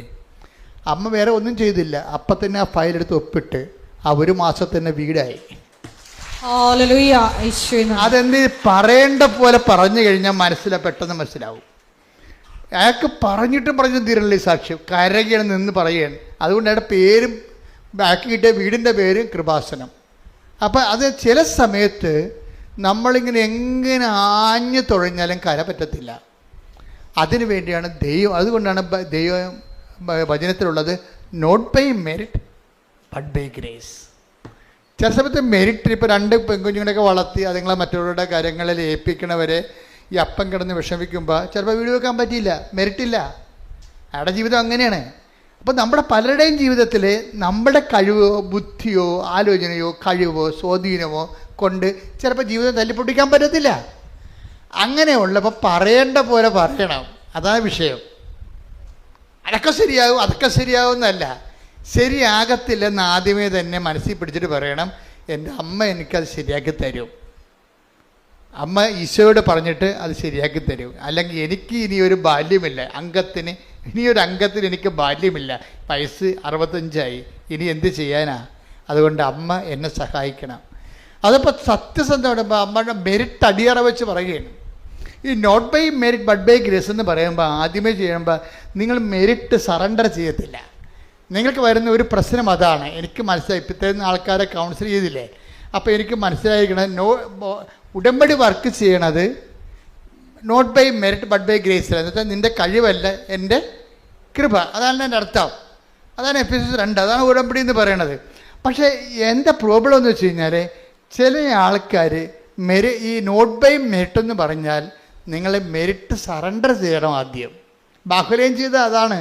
എനിക്ക് 65 വയസ്സായി, ഞാൻ എൻ്റെ മെറിറ്റ് സറണ്ടർ ചെയ്യുകയാണ്, എനിക്കിനി യോഗ്യതയില്ല, ഇനി എനിക്ക് ഈ ജന്മത്ത് എൻ്റെ അധ്വാനം കൊണ്ടൊരു വീട് വെക്കാൻ പറ്റുമെന്ന് കരുതണില്ല, മെറിറ്റ് സറണ്ടർ ചെയ്ത്. അപ്പോൾ എന്ത് ചെയ്യും? അപ്പോൾ അമ്മക്ക് സത്യസന്ധമായിട്ടൊരു കാര്യം മനസ്സിലായി. നമ്മൾക്ക് പറ്റുന്ന കാര്യം എന്ന് വെച്ച് കഴിഞ്ഞാൽ നമ്മളിങ്ങനെ ആരോ പൊക്കറികളൊക്കെ പറഞ്ഞ് പഠിപ്പിച്ചിട്ടുണ്ടേ. താൻ പാതി ദൈവം പാതി എന്ന്. എല്ലാം വർക്കൗട്ട് ചെയ്യത്തില്ല, അത് വർക്കൗട്ട് ചെയ്യത്തില്ല. കാരണം ചില സമയത്ത് നമ്മൾ വന്ന് നിൽക്കുമ്പോൾ നമ്മുടെ പാതി വെക്കാൻ നമ്മുടെ ഉണ്ടാകത്തില്ല. അതാ വിഷയം. നിങ്ങൾക്കറിയാവില്ല, ജീവിതത്തിൻ്റെ അനുഭവം കൊണ്ട് ഞാൻ പറഞ്ഞു തരേണ്ട ആവശ്യമുണ്ടോ? ഇല്ല. നമ്മുടെ പാതി വെക്കാൻ നമ്മുടെ കയ്യിലില്ല. പിന്നെ എന്ത് ചെയ്യണം? ആ പാതി ആര് വെക്കണം? ആ പാതിയും നീ തന്നെ വെക്കണമെന്ന് പറയും. ദൈവം തന്നെ വെക്കണം എന്ന് പറഞ്ഞുകൊണ്ട് നമ്മളേക്ക് കൈയും കെട്ടി മടിയന്മാരായിട്ട് കിടന്ന് ഉറങ്ങുകയല്ല. അവന്മാരുടെ കാര്യത്തിൽ തീരുമാനമാകൂ. അതല്ല, നമ്മൾ ദൈവത്തിൽ സ്നേഹിക്കുമ്പോൾ ഒരു മിനിമം സത്യസന്ധത കാണിക്കണം. കാര്യം കർത്താവ്, ഈ വിഷയത്തിൽ നീ ഇടപെടാതെ നടക്കത്തില്ല. പക്ഷേ ഇതെനിക്ക് ആവശ്യമാണെന്ന് ഈശോയ്ക്കറിയാമല്ലോ. ഇതൊക്കെ നിങ്ങൾക്ക് ആവശ്യമാണെന്ന് എൻ്റെ സ്വർഗസ്ഥനായ പിതാവ് അറിയുന്നു. അപ്പം അതാണ് ഒരു പ്രൊവിഷൻ ഉള്ളത്. എന്തുകൊണ്ടാണ് കാനായിലെ കല്യാണത്തിൽ അമ്മയുടെ ആപ്ലിക്കേഷൻസ് ഈശോ പെട്ടെന്ന് സ്വീകരിക്കാൻ കാരണം ദൈവത്തിൻ്റെ ജനറൽ പോളിസിയിലുള്ളതാണ്. എന്താണ്? ഇതൊക്കെ നമ്മൾക്ക് ആവശ്യമാണെന്ന് എൻ്റെ സ്വർഗസ്ഥനായ പിതാവ് അറിയുന്നു. Take the word of God. ശ്രുതികട്ടെ. Hallelujah, hallelujah, hallelujah, hallelujah. യേശുവേ നന്ദി. Hallelujah, hallelujah. മത്തായി 6:31-32. അതിനാൽ എന്ത് ഭക്ഷിക്കും, എന്ത് പാനം ചെയ്യും, എന്ത് ധരിക്കും എന്ന് വിചാരിച്ച് നിങ്ങൾ ആകുലരാകേണ്ട. വിജാതീയരാണ് ഇവയെല്ലാം അന്വേഷിക്കുന്നത്. നിങ്ങൾക്കിവയെല്ലാം ആവശ്യമാണെന്ന് നിങ്ങളുടെ സ്വർഗീയ പിതാവ് അറിയുന്നു. നിങ്ങൾ ആദ്യം അവിടുത്തെ രാജ്യവും അവിടുത്തെ നീതിയും അന്വേഷിക്കുക. എന്താ പ്രശ്നം വെച്ച് കഴിഞ്ഞാൽ അവിടുത്തെ രാജ്യം എന്നൊക്കെ ഒന്ന് പറഞ്ഞ, നിങ്ങൾ ആദ്യം അവിടുത്തെ രാജ്യവും അവിടുത്തെ നീതിയും അന്വേഷിക്കുക. അപ്പൊ ഈ രണ്ട് കാര്യങ്ങളാണ് നമ്മൾ അന്വേഷിക്കേണ്ടത്. യാക്കോബ് അന്വേഷിക്കണത് എന്താണ്? അവിടുത്തെ നീതി അല്ലേ? ഫിലിപ്പോസ് അന്വേഷിച്ചത് എന്താണ്? അവിടുത്തെ രാജ്യം. അതാണ് എൻ്റെ വിഷയം. അത് ഇത് ഉടമ്പടി രണ്ടും കണക്ട് ചെയ്ത് കിടക്കുകയാണ്. ഫിലിപ്പോസ് എന്താ ചെയ്യണത്? അവിടുത്തെ രാജ്യത്തിൻ്റെ വിസ്തൃതിക്ക് വേണ്ടി ആ ഫൈനാൻസ് ബിസിനസ് രഥത്തിൻ്റെ കൂടെ ചേർന്ന് നടക്കുകയാണ്. അവൻ അവിടുത്തെ രാജ്യത്തെ അന്വേഷിക്കുകയാണ്, ഇല്ലേ? യാക്കോബ് എന്താണ് അന്വേഷിക്കുന്നത്? അവിടുത്തെ നീതി. എന്നാൽ സാമൂഹ്യമായി ഒരു മനുഷ്യൻ ഭക്ഷണമില്ലാതിരിക്കുമ്പോൾ മറ്റൊരാൾ വിശ്വാസിയായി തുടരുന്നതിൽ അർത്ഥമില്ല. വിശ്വാസം മറ്റുള്ളവരെ കൂടി സംരക്ഷിക്കാൻ വേണ്ടിയുള്ളതാണ്. അതാണ് ഇവൻ്റെ കാര്യത്തിൽ ശ്രദ്ധയുണ്ടാകട്ടെ. ലൂക്കാന്റെ സുവിശേഷം. ശ്രുതികട്ടെ. Hallelujah, hallelujah, hallelujah. യേശുവേ നന്ദി. Hallelujah, hallelujah, hallelujah. യേശുവേ ആരാധന, ആരാധന, ആരാധന, ഹല്ലേലൂയ, ഹല്ലേലൂയ, ഹല്ലേലൂയ, ഹല്ലേലൂയ. യേശുവേ നന്ദി, യേശുവേ ആരാധന. 35 ലൂക്കാന്റെ സുവിശേഷം. ശ്രുതികട്ടെ. Hallelujah, hallelujah, hallelujah, hallelujah. യേശുവേ നന്ദി. Hallelujah, hallelujah. യേശുവേ ആരാധന, ആരാധന, ആരാധന. യേശുവേ നന്ദി. 10:35. അടുത്ത ദിവസം അവൻ സത്രം സൂക്ഷിപ്പുകാരന്റെ കയ്യിൽ 2 ദനാറ കൊടുത്തിട്ട് പറഞ്ഞു, ഇവന്റെ കാര്യം നോക്കിക്കൊള്ളണം. കൂടുതലായി എന്തെങ്കിലും ചെലവാകുന്നെങ്കിൽ ഞാൻ തിരിച്ചു വരുമ്പോൾ തന്നുകൊള്ളാം. ചില സമയം സന്ധിപ്പിന്റെ സമയത്ത് നമുക്ക് കൂടുതൽ ചിലവാകും. ഇന്നലെ ഒരു സാക്ഷ്യം പറയണത്, ഇന്നലെ ഒരു മോള് സാക്ഷ്യം പറഞ്ഞ പേര് ഞാൻ മറന്നുപോയി. അത് പറയണത്, ഞാൻ പണ്ടൊക്കെ ഒരു മനുഷ്യന്, ഓർത്തഡോക്സ് സഹോദരിയാണ്, പണ്ടൊക്കെ ഒരു മനുഷ്യന് ഞാൻ ഒന്നും കൊടുക്കത്തില്ലായിരുന്നു, അങ്ങനെ കൊടുക്കണമെന്ന് എനിക്ക് തോന്നിയിട്ടില്ലെന്ന്. ഉടമ്പടി എടുത്തപ്പോഴാണ് എനിക്ക് തോന്നിയത് മറ്റുള്ളവരുടെ കാര്യം നമ്മൾ ശ്രദ്ധിക്കണം. അതുകൊണ്ട് ഇപ്പം എന്നാ എൻ്റെ കൈ വന്നതുപോലെ ഞാൻ കൊടുക്കുമെന്ന്. അത് വലിയ നോട്ടായാലും ചെറിയ നോട്ടായാലും കയ്യിൽ എന്താ കിട്ടണത് അത് ഞാൻ കൊടുക്കുമെന്ന്. അപ്പോൾ എന്താ പറ്റി? കൊടുത്തപ്പോൾ എന്ത് പറ്റി? കൊടുക്കും നിങ്ങൾക്ക് ലഭിക്കും, അമർത്തി കുരുക്കി നിറച്ചളന്ന് അവൻ നിന്റെ മടിയിൽ. കർത്താവിന്റെ വാക്കതാണ്. 6:36 ലൂക്കാ സുവിശേഷം. ശ്രുതികട്ടെ. Hallelujah, hallelujah, hallelujah, hallelujah. യേശുവേ നന്ദി, യേശുവേ സ്തുതി. Hallelujah, hallelujah, hallelujah, hallelujah. ലൂക്കാ 6:38. കൊടുക്കുവിൻ നിങ്ങൾക്കും ലഭിക്കും, അമർത്തിക്കുലുക്കി നിറച്ചളന്ന് അവർ നിങ്ങളുടെ മടിയിൽ ഇട്ടുതരും. അതാണ് വിഷയം. അമർത്തിക്കുരുക്കി നിറച്ചളന്ന് അവൻ നിന്റെ മടിയിലിട്ട് തരും. അതായത് ഈ രണ്ട് കക്ഷികൾക്കും നല്ല ജോലി ഉയർച്ച വന്നിരിക്കണത്. ആവശ്യത്തിലേറെ പണമായി. എന്താ കാര്യം? ആ ഈ ഉടമ്പടിയെ സംബന്ധിച്ചിടത്തോളം അതിന് 2 പ്രവർത്തനങ്ങളാണുള്ളത്. ഒന്ന് യാക്കോബിൻ്റെ പ്രവർത്തനം, രണ്ടാമത്തത് ഫിലിപ്പോസിൻ്റെ പ്രവർത്തനം. ഈ യാക്കോബിൻ്റെ പ്രവർത്തനത്തെ പറയണം, നിങ്ങൾ ആദ്യം ദൈവരാജ്യത്തെയും, അതാണ് ആദ്യം നോക്കേണ്ട പ്രയോറിറ്റി. എന്താണ് ആദ്യം ചെയ്യേണ്ടത്? എന്താണ്? ഫിലിപ്പോസിൻ്റെ പ്രവർത്തനമാണ് ചെയ്യേണ്ടത്. പ്രേക്ഷിത പ്രവർത്തനത്തിനാണ് മുൻതൂക്കം. കരുണയുടെ വർഷം മാർപ്പാപ്പ പ്രഖ്യാപിച്ചപ്പോൾ ഞാനിവിടെ എനിക്ക് കിട്ടിയിട്ടുള്ള കർത്താവിൻ്റെ നിർദ്ദേശം, കരുണയുടെ ഏറ്റവും വലിയ കാരുണ്യം എന്ന് പറയുന്നത് കർത്താവിനെ അറിയാത്തവരെ അറിയിക്കണതാണ് ആദ്യത്തെ കാരുണ്യം. കർത്താവിനെ അറിയാതെ ഒരു മനുഷ്യനെ നമ്മൾ സഹായിക്കുന്നതിന് 2ാമത്തെ ഗ്രേഡേ ഉള്ളൂ. കർത്താവിനെ അറിയിക്കുന്ന, അതുകൊണ്ടാണ് നിങ്ങൾ ആദ്യം എന്ത് ചെയ്യണത്? എന്താണ് 6:33 എന്താ പറയണത്? നിങ്ങൾ ആദ്യം അവിടുത്തെ രാജ്യവും. ഫിലിപ്പോസിൻ്റെ ജോലിയാണത്. ഫിലിപ്പോസ് എന്താ ചെയ്തത്? എത്ര വലിയ കൊലകൊമ്പനാണെങ്കിലും ശരി, അവൻ്റെ കൂടെ ചേർന്ന് നടന്നിട്ട് അങ്ങോട്ട് ചോദിക്കും. എന്താ ചോദിക്കണത്? വായിക്കണമല്ലാതെ മനസ്സിലാകുന്നുണ്ടോ എന്ന്. ബൈബിൾസ് പറയും, കൊല്ലാൻ കൊണ്ടുപോകുന്ന കുഞ്ഞാടിനെ പോലെ അവൻ ശാന്തനായിരുന്നു. ഇത് പ്രവാചകൻ തന്നെക്കുറിച്ച് പറയുന്നതോ വേറെ ആൾക്കാരെക്കുറിച്ച് പറയുന്നതോ എന്ന് പറയുമ്പോൾ എന്നെ ഒന്ന് കയറി ഇരിക്കാൻ അനുവദിക്കുമോ? ആരെക്കുറിച്ചാണെന്ന് ഞാൻ പറയാമോ? അത് ക്രിസ്തുവിനെക്കുറിച്ചാണെന്ന് പറയും. ക്രിസ്തുവാണ് പാപത്തിന് പരിഹാരമായെന്ന് പറയും. അവൻ്റെ നാമത്തിൽ നമുക്ക് പാപത്തിന് പകരക്കാരനായി അവൻ മരിച്ചു. അവൻ്റെ പീഡാസഹനങ്ങളിൽ പ്രസാദിച്ചുകൊണ്ട് പാപത്തിൽ നമുക്ക് ഇളവ് നൽകി. അതുകൊണ്ട് ദൈവം അവനെ മഹത്വപ്പെടുത്തി ഉയർത്തെഴുന്നേൽപ്പിച്ചു. അവൻ്റെ ഉയർപ്പിൽ വിശ്വസിക്കുമ്പോൾ നമുക്ക് ഉയർത്തെഴുന്നേൽപ്പ് കിട്ടും. അതിന് നമ്മൾ ജ്ഞാനസ്നാനം സ്വീകരിക്കണമെന്ന് പറഞ്ഞപ്പോൾ ഈ എത്യോപ്യക്കാരൻ ഫൈനാൻസ് മിനിസ്റ്റർ പറഞ്ഞു, വെള്ളമുണ്ടല്ലോ, എന്നെ ജ്ഞാനസ്നാനപ്പെടുത്താൻ അമാന്തമുണ്ടോ എന്ന് ചോദിച്ചു. അങ്ങനെ ഫിലിപ്പോസ് അദ്ദേഹം ജ്ഞാനസ്നാനപ്പെടുത്തും. എന്നിട്ട് എന്ത് ചെയ്യും? പെട്ടെന്ന് പൗലോസപ്പോസ്തലൻ ഫിലിപ്പോസിൻ്റെ ഹബക്കൂക്കിൻ്റെ പുസ്തകത്തിൽ എഴുതിയിരിക്കുന്ന പോലെ ദാനിയേലിൻ്റെ ഹബക്കൂക്കിനെ കുത്തിന് പിടിച്ചുകൊണ്ട് പൊക്കിക്കളഞ്ഞില്ലേ, അതുപോലെ തന്നെ ഫിലിപ്പോസിനെ പിടിച്ച് പൊക്കിക്കളഞ്ഞ് അവിടുന്ന് മാറ്റും. എന്താണ്? ഇവൻ ഫൈനാൻസ് മിനിസ്റ്ററാണ്, ഇവൻ ജ്ഞാനസ്ഥാനപ്പെട്ടിരിക്കുക, അവന് നിത്യരക്ഷയ്ക്ക് അവൻ അർഹനായി തീർന്നിരിക്കുകയാണ്. പക്ഷേ എന്താ പ്രശ്നം വെച്ചാൽ, ഇവൻ ഫൈനാൻസ് മിനിസ്റ്റർ ആയത് കാരണം ഇവനോട് സാമ്പത്തിക ഇടപാടുകൾ വരാൻ സാധ്യതയുണ്ട്. അതാണ് വിഷയം. നമ്മളൊരാളെ കർത്താവിലേക്ക് കൊണ്ടുവരുമ്പോൾ ആ വിഷയത്തിൽ അവൻ്റെ ആത്മരക്ഷ കഴിഞ്ഞാൽ ചാപ്റ്റർ ഈസ് ക്ലോസ്ഡ്. അതുകൊണ്ട് നിങ്ങളെ വിളിക്കുകയും ഫോൺ നമ്പറിലൊക്കെ ചെയ്യുമ്പോൾ അങ്ങോട്ടും ഇങ്ങോട്ടും വായ്പ ചോദിക്കുക, അങ്ങോട്ടും ഇങ്ങോട്ടും വായ്പ കൊടുക്കുക, അങ്ങനെയുള്ള സംഭവത്തൊന്നും കൃപാസന അനുവദിക്കാത്തതിൻ്റെ കാരണവും ഇവിടുത്തെ ചില പണ്ട് എക്സിക്യൂട്ടീവ് ഉടമ്പടി ഉണ്ടാകുന്ന മുമ്പ് ഇവിടെ കുറേ ആൾക്കാർ എക്സിക്യൂട്ടീവ് അംഗങ്ങൾ അങ്ങോട്ടും ഇങ്ങോട്ടും ഒക്കെ ഭയങ്കര വായ്പ കൊടുക്കലായിരുന്നു. ആ മാസികന്മാരുടെ അവസാനം അമ്മയിൽ തല്ലി പിരിഞ്ഞ് ഞാൻ എല്ലാത്തിനും ഡിസ്മിസ് ചെയ്ത്. ഡിസ്മിസ് ചെയ്തില്ലെങ്കിൽ തന്നെ അങ്ങോട്ടും ഇങ്ങോട്ടും കാശ് വായ്പ മേടിക്കണവനെയൊക്കെ ഞാൻ ന്യൂട്രായിട്ട് എക്സിക്യൂട്ടീവ് മാറ്റി. എന്താ കാര്യം? ഇവന്മാർ കർത്താവിൻ്റെ ശുശ്രൂഷക്കാരല്ല, കുടുംബം കഴിയാൻ വേണ്ടി വൈദ്യപ്പഴപ്പിന് വേണ്ടി അങ്ങോട്ടും ഇങ്ങോട്ടും കൃപാസനം ദുർവിനിയോഗിക്കുകയാണ് ചെയ്യണത്. അപ്പോൾ അത് ദൈവഹിതത്തിനെതിരാണ് സംഭവം. അപ്പോൾ എപ്പോഴും നമ്മൾ ശ്രദ്ധിക്കേണ്ട വിഷയം എന്ന് വെച്ചാൽ, നിങ്ങൾക്ക് നമ്പറൊക്കെ വാങ്ങിക്കാം, പക്ഷേ കർത്താവിൻ്റെ കാര്യമല്ലാതെ വേറെ ഒരു സാധനം നിങ്ങൾ ഡീൽ ചെയ്യരുത്. മനസ്സിലായില്ലേ? അതുപോലെ തന്നെ തന്നിരിക്കുന്ന നേർച്ച വസ്തുക്കളൊക്കെ എല്ലാം മറ്റുള്ളവൻ്റെ വേദനയിൽ ദൈവത്തെ കൈമാറാൻ വേണ്ടിയുള്ള ദൈവസൗഹൃദത്തിൻ്റെ ഒരു മാധ്യമമാണത്. അപ്പോൾ ദൈവമായിരിക്കണം നിങ്ങളുടെ ചിന്തയിലുള്ളത്. ഫിലിപ്പോസ് അത് കഴിഞ്ഞപ്പോൾ അവിടുന്ന് ഡിസ്പേഴ്സായി, പിന്നെ അവിടെ നിന്നില്ല സംഭവം. അപ്പം അതുകൊണ്ട് എപ്പോഴും നമ്മൾ ശ്രദ്ധിക്കേണ്ടത് ആദ്യം ദൈവരാജ്യമാണ്. എന്താണ്? കർത്താവിനെ അറിയാത്തവരെ അറിയിക്കുക. പിന്നെ എന്താണ് ചെയ്യേണ്ടത്? പിന്നെയാണ് അവിടുത്തെ നീതി. എപ്പോഴും ഓർത്തേക്കണം. അപ്പം നീതി എന്ന് പറയുന്ന യാക്കോബിൻ്റെ സുവിശേഷത്തിൻ്റെ മെത്തേഡിന് 2ാം സ്ഥാനമാണ് സുവിശേഷത്തിലുള്ളത്. ആദ്യം ദൈവരാജ്യം, പിന്നെ അതിൻ്റെ നീതി. അപ്പം അതുകൊണ്ട് എപ്പോഴും നമ്മൾ ശ്രദ്ധിക്കേണ്ടത് അതുകൊണ്ട് തന്നെ ഈ ഉടമ്പടിയിൽ ഈ 2 സംഭവമുണ്ട്. എന്താണ് ഉടമ്പടിയിലുള്ള? പ്രേക്ഷിത പ്രവർത്തനമുണ്ട്, ഉപവിപ്രവർത്തനമുണ്ട്. ഇത് നിങ്ങൾ കണ്ണും പൂട്ടി ദൈവത്തിൻ്റെ സ്നേഹത്തോടെ ചെയ്യുകയാണെങ്കിൽ ബാക്കി എൻ്റെ ദൈവം എന്താ പറഞ്ഞത്?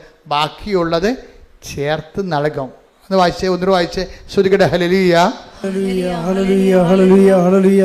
യേശുവേ നന്ദി. Hallelujah hallelujah. മത്തായി 6:33 നിങ്ങൾ ആദ്യം അവിടുത്തെ രാജ്യവും അവിടുത്തെ നീതിയും അന്വേഷിക്കുക, അതോടൊപ്പം മറ്റുള്ളവയെല്ലാം നിങ്ങൾക്ക് ലഭിക്കും. Praise the lord. Praise the lord. മുട്ടേ നിൽക്കുക.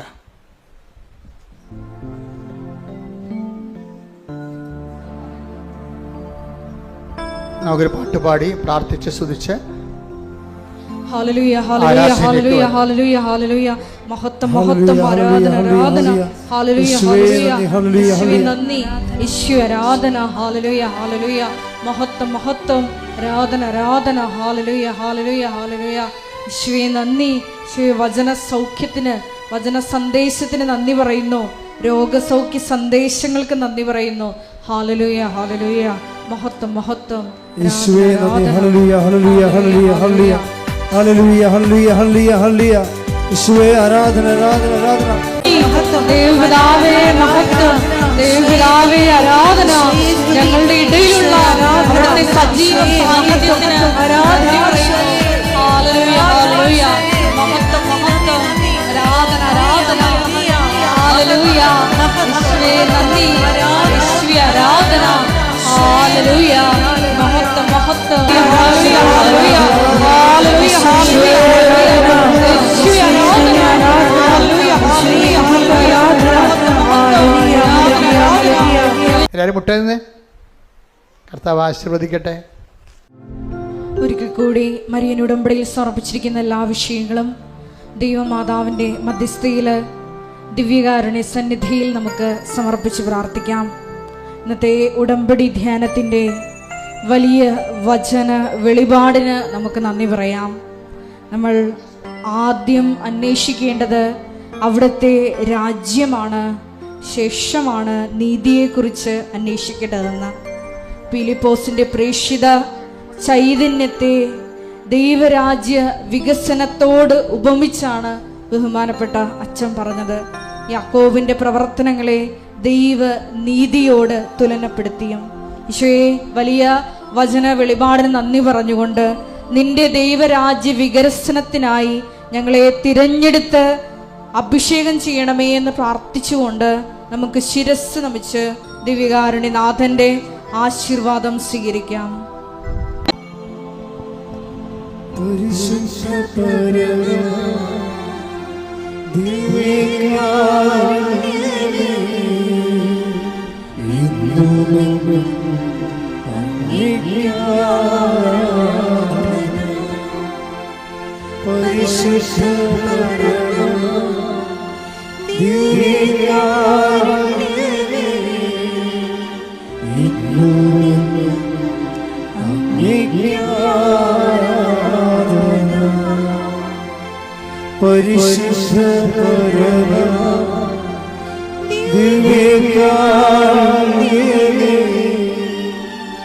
ഇന്നും